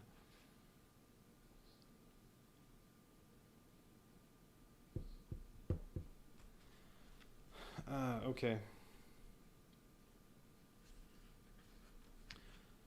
Items. Normal item deck setup with Carolyn and Mr. Floppy.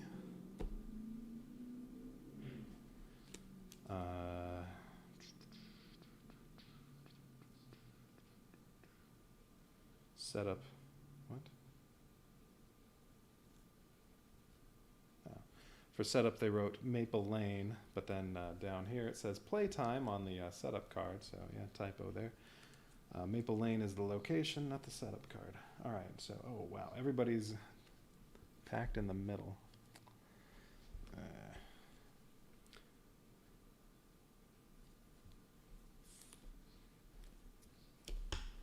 Okay, so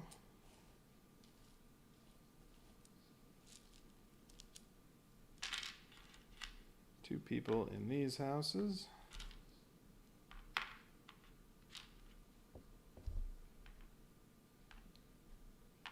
And 4 people just standing in the street.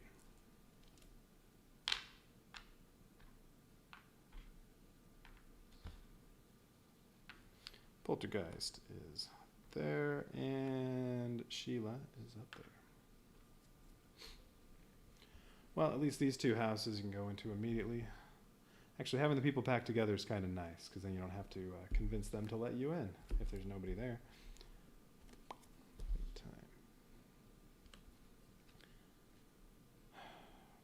Events 2, boyfriend starting off, and the Smallies. What does boyfriend do on this map? Oh yeah, boyfriend sucks on this one. Put the boyfriend in the boyfriend's house. This is your boyfriend. If the killer would target you, the killer instead targets the boyfriend. During upkeep, move the boyfriend 2 spaces toward you. Then, if the boyfriend is in your space, you lose 2 time. Now, that's your boyfriend, so I don't think you need to convince him to let you in your house. Let you in his house. And when he catches up to you, you lose 2 time because, well, whatever they want to spend time doing. So that's a starting event. Yeah. Other events. The Smallies, that's right. But this isn't there yet. Place 2 special victims in the Smallies' house. Each time one of the Smallies is killed, 1 extra bloodlust. Well, alright. Where's the Smallies' house? Right here. I don't want to lose time over and over with the boyfriend, so I think just rescuing him right away is the way to go. Yeah, I mean, why would I not do that? There's no... Oh yeah, the only advantage is the killer targets him instead of you. That's not worth it, so he gets rescued right away.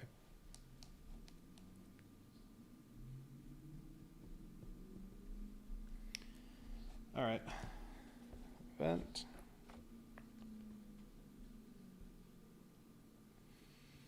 Dark Power. Set up the Dark Power cards as normal. Set up the Finale cards as normal. Ooh, so I don't get to know what special stuff is going to happen with these.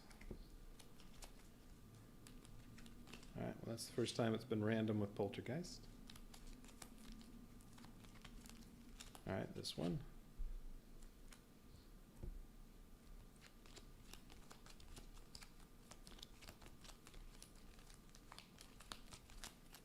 That one.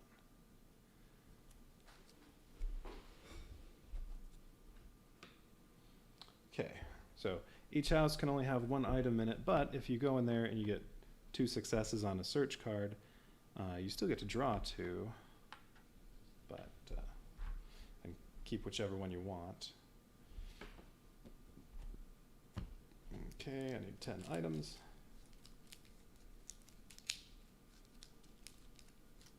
But yeah, you could have to go into as many as 12 different houses in order to find Carolyn.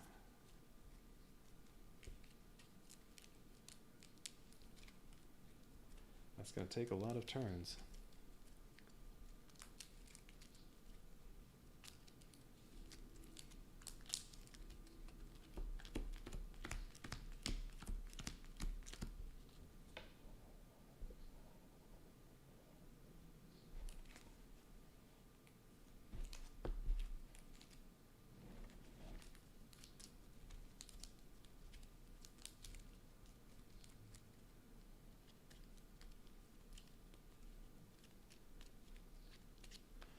Okay.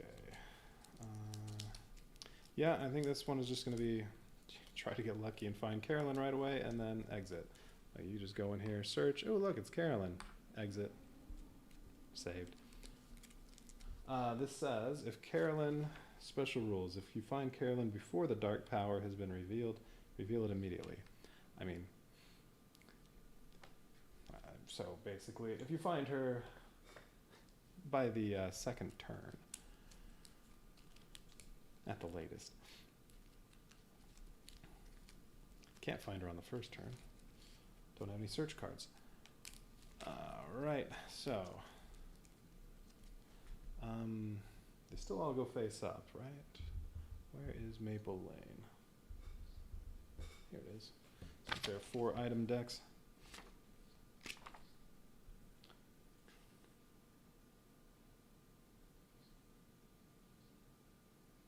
Yeah, okay. Still reveal the top one. All right, so in Northwest, come on, Carolyn. Darn. Bicycle. When you take this card, place the bicycle token on the street space adjacent to you. If you do not have any items in your hands and you are with the bicycle, you may move yourself and it to any other street space on the board once per turn. Ooh, that's actually pretty nice. Okay, Southwest. Crucifix.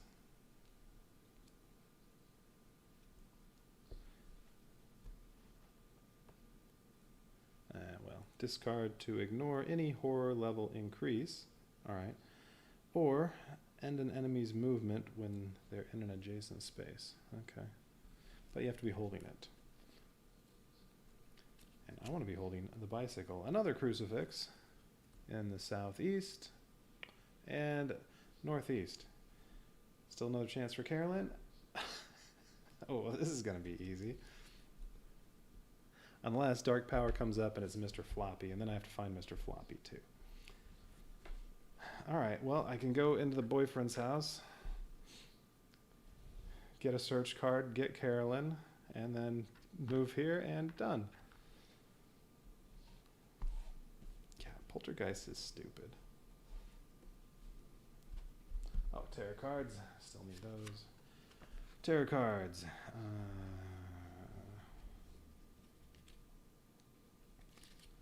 Maple Lane tarot cards. Road closed for construction. They just got hit by a car. We are all going to die, and it's too quiet.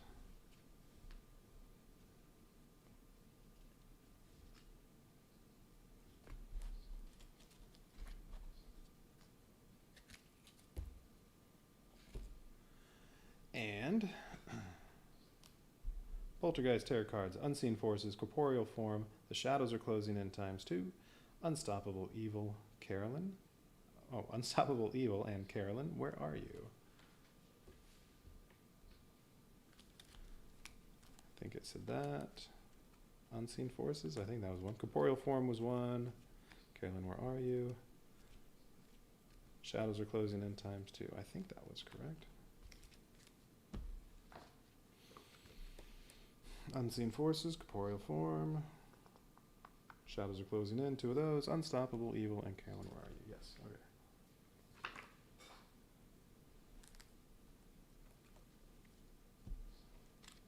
Alright, so that'll make Carolyn go back in the nearest item deck, if that comes up.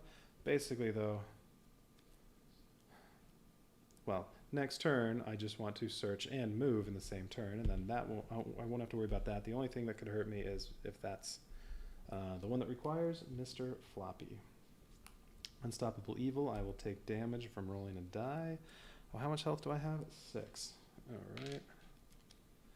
Shadows are closing in. Horror level goes up a lot. Corporeal form will attack me. And no big deal. Unseen forces. Oh, your first space moved each action phase is panicked. Okay. It's fine, as long as you have more than one movement card, no big deal. They just got hit by a car. One victim in a street space of your choice is killed. Road closed for construction. Place a roadblock. Oh. So that could get me, no.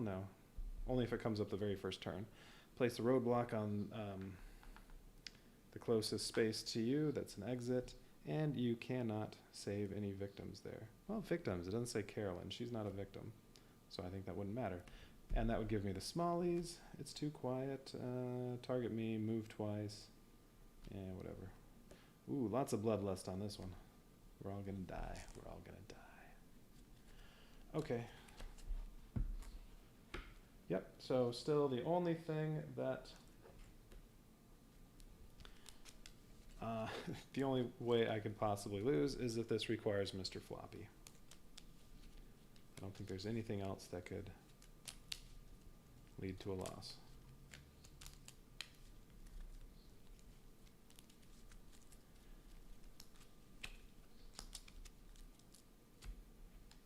Because Poltergeist is stupid. Alright. Well... and we'll go ahead and do a focus to start off. Oh wait, it'd be nice to get rid of the boyfriend though. What do I need to, because I'll lose 2 time, but that'll already be after I, no, that won't matter. Because I'll lose 2 time, but that'll be for purchasing, well, using actions and purchasing the next time. I'll start off with 4. Yeah, doesn't matter.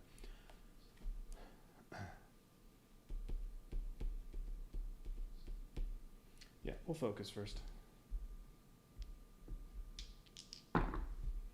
1. Down 1, down 1. And you know what? I'm going to walk.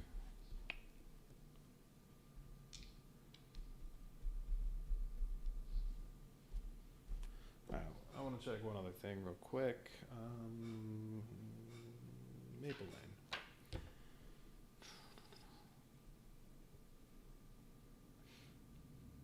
Searching. Convince. To enter an occupied house from the adjacent street space, you must successfully convince your neighbor to let you in using a convince action card. But, like I said, boyfriend, come on. I don't need to convince the boyfriend. I think that would not apply there. This doesn't say anything. But, I mean, it's only reasonable that I do not need to convince the boyfriend to let me in. He wants some of that sweet, sweet lovin' from Sheila.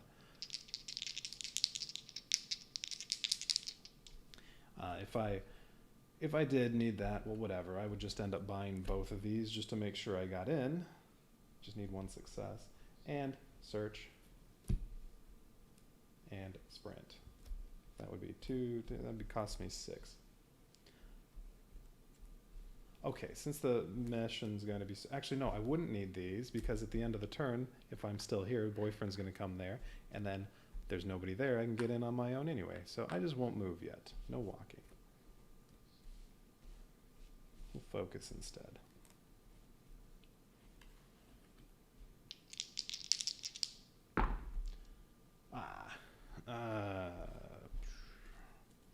Discard 2 to make that 1 success. And now, moment for it.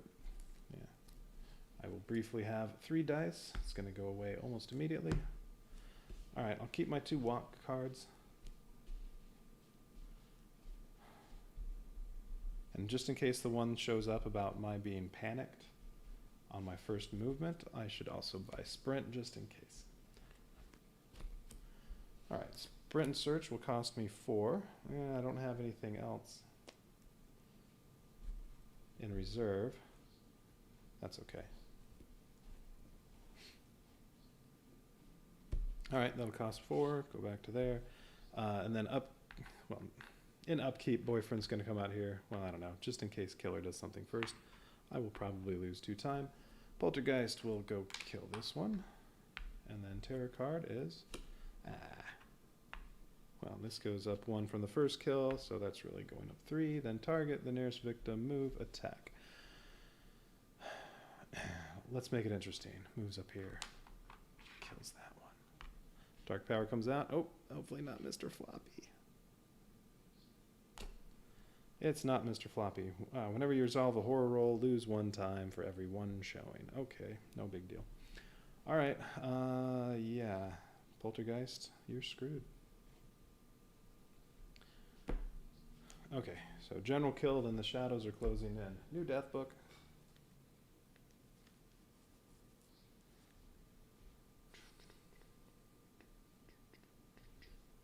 What is this? Maple Lane.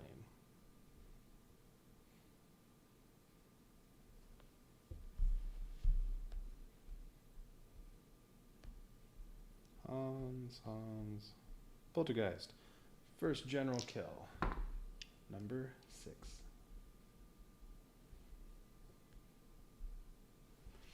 Alright, this is Adam right here. Adam broke through the back door with his crowbar. He scoured the halls, looking for the master bedroom, making note of any valuables as he went. Something darted across the end of the hall, and he shined his light into the naked darkness. Nothing was there. He beamed his light down the other end of the hall, revealing a woman hovering in the air. His heart sank. Then his ears erupted in pain as she let out a crucifying scream. His ears exploded with blood, and he slumped down the wall dead, blood pooling around him. Adam, dead. Who's this? Shadows are closing in.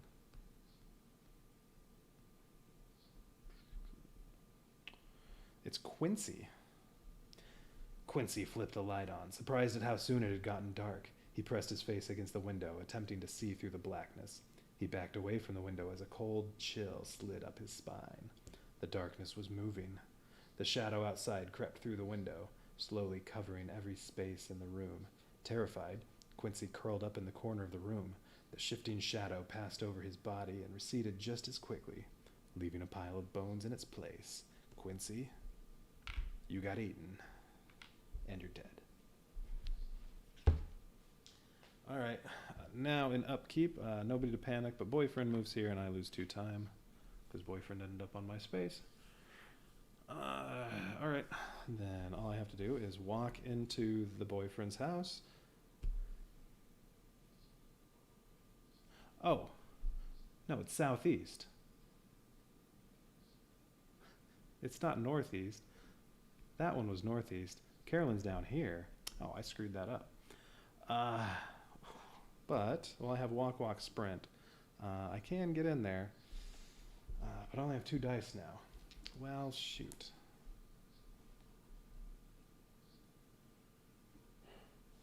It's just going to take a little longer. Alright, so I have to go down here. Well, I can just go down to one of those. Good thing I didn't walk in there then.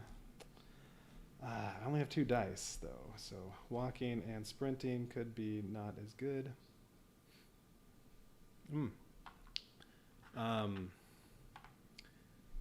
Poltergeist is going to go kill the boyfriend. What happens when the boyfriend dies? Nothing. I could take the boyfriend with me, though.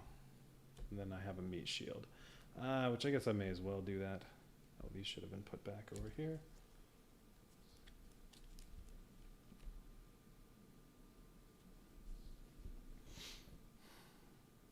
Yeah, if I take boyfriend with me, Poltergeist will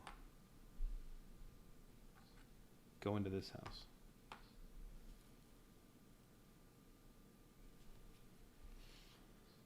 Actually, no. Even if I leave the boyfriend here, Poltergeist will go into that house because it has 2 victims. Okay. Alright. Walk.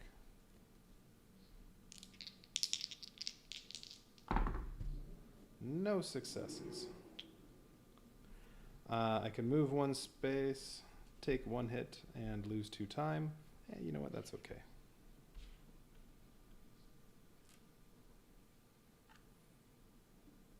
Wait, does boyfriend follow me?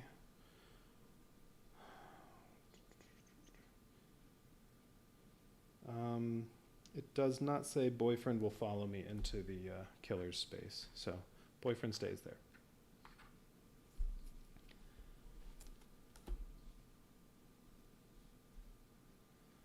All right, walk again. Or you know what, let's sprint instead.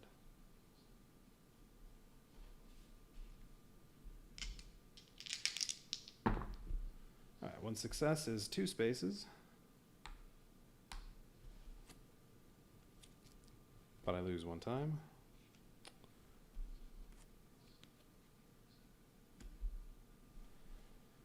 Oh, and now I need 2 successes to get in.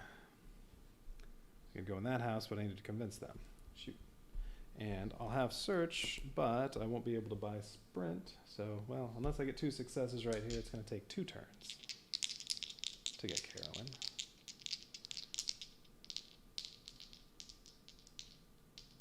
What's the one? Yeah, but there's no tarot card I'm worried about, so whatever, it's fine. Hey, 2 successes. Lose 1 time.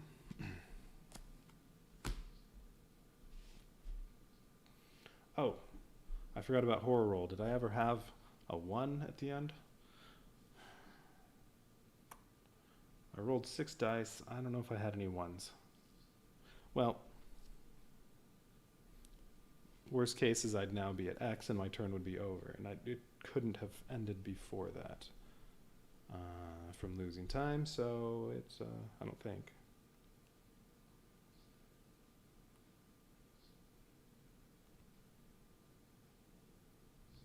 I don't know. Oh, well. Well, no, I'm at 0 right now, so yeah, it would have had to have been that I rolled 2 1s for it to have been at an X before I used that last walk. So I think I'm fine. It's at 0. I'm saving my search because that could be Carolyn, where are you? And then I'd have to go in another house. So I'll save that, but I don't have any time, so all I get to buy is these, which means I will not get to, I'm not going to search for her next turn either. I'm going to wait until I can buy something. Well, I'll buy sprint and 2 walks. All right, so I just get my free cards and then go back to 6 and put these back.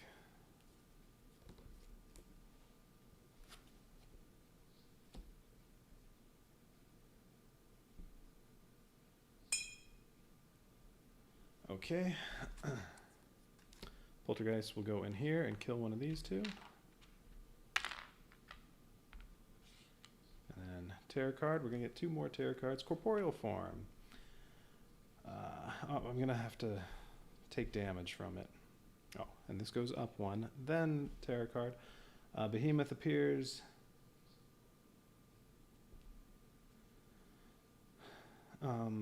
I take 1 damage equal to the killer's attack value plus 1. Well, that's only 2 damage.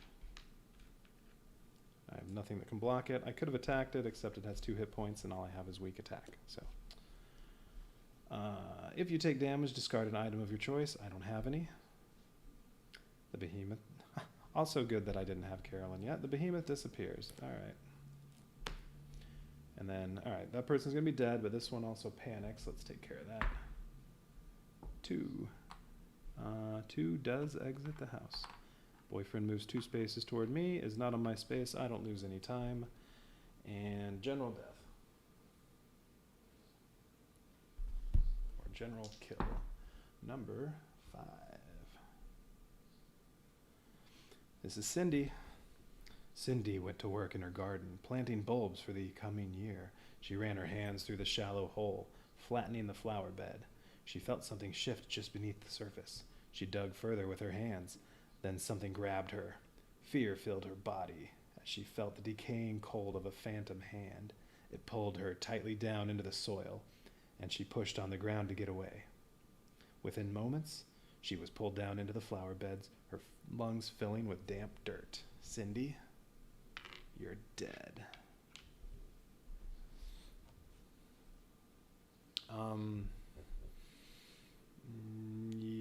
Yeah, okay, I took care of that. Yeah, 3 deaths, bloodlust gone up 3, nothing else was increasing bloodlust. Alright, alright, all the upkeep already got taken care of, so it's my turn, and I'm just gonna do at least a little bit of focusing. But I want to buy, well, I'll be buying the 2 walks, and all I have to do is move 1 space. So, what I want to be buying, nope, search, even if I fail, I'm fine, so I just need the 1 search card. We'll be buying close calls and walks, and yeah, okay. Just in case, because horror level is going to go up 2 in just a second. There, down 1, horror level. Gain, lose 1 time. I'll do the other one. Alright, same thing. Horror level goes down 1, time goes down 1. And that's it. So 2 free cards. So I have stuff to exit, and then close calls, that's 2 points. And I still have 2 more. Was there anything else that's going to hit me? I'm going to buy a guard just in case. Okay, 4 points.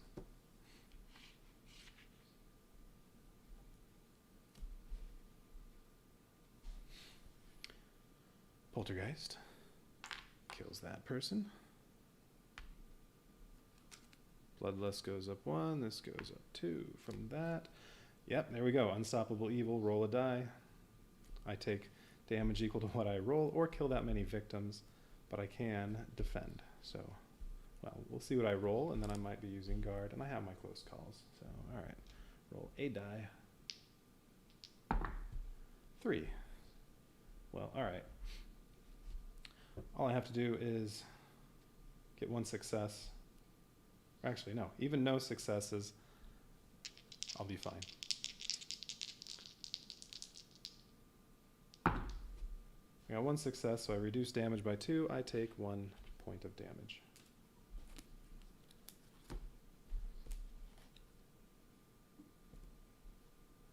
And that's all that did. Okay. So, now upkeep. Boyfriend moves. Nobody panics. I don't lose time. But we had another general kill. Number 2.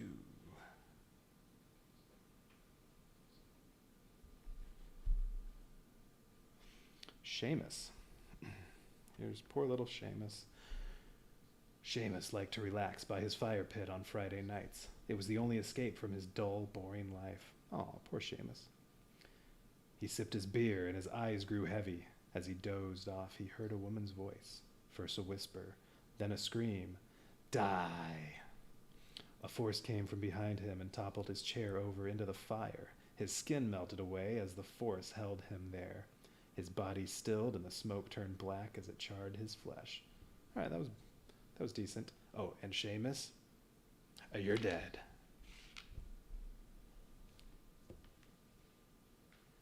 Some of the Poltergeist ones have been boring. That was decent. All right. So all I have to do is, yeah, search, get Carolyn. I don't need any successes for that to happen. And then I have to walk to get out. I don't need any successes for that to happen. So it's already over, but we'll do it anyway. All right, search.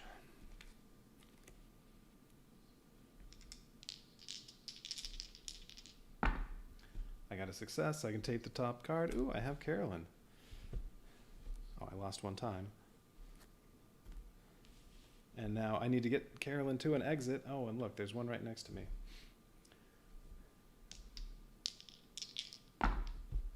Oh, no successes. Well, you know what? We'll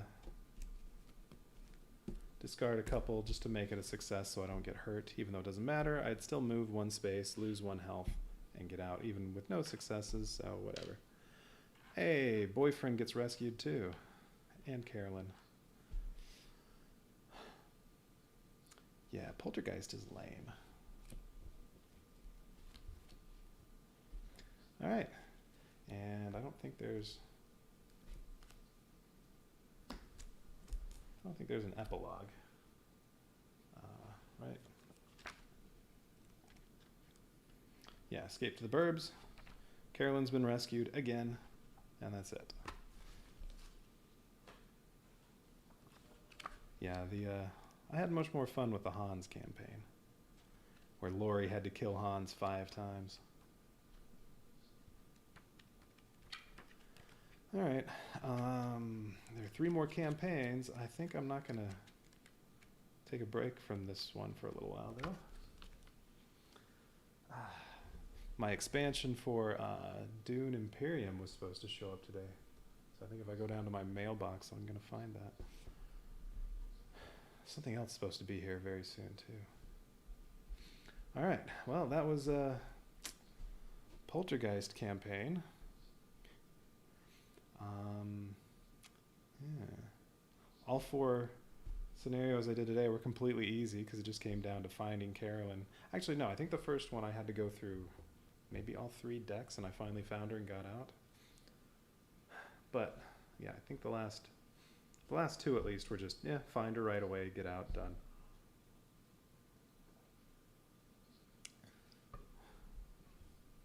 So definitely, in my opinion, the worst of the killers is Poltergeist.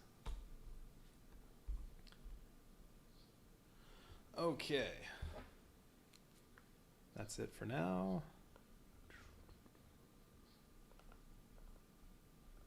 До свидания.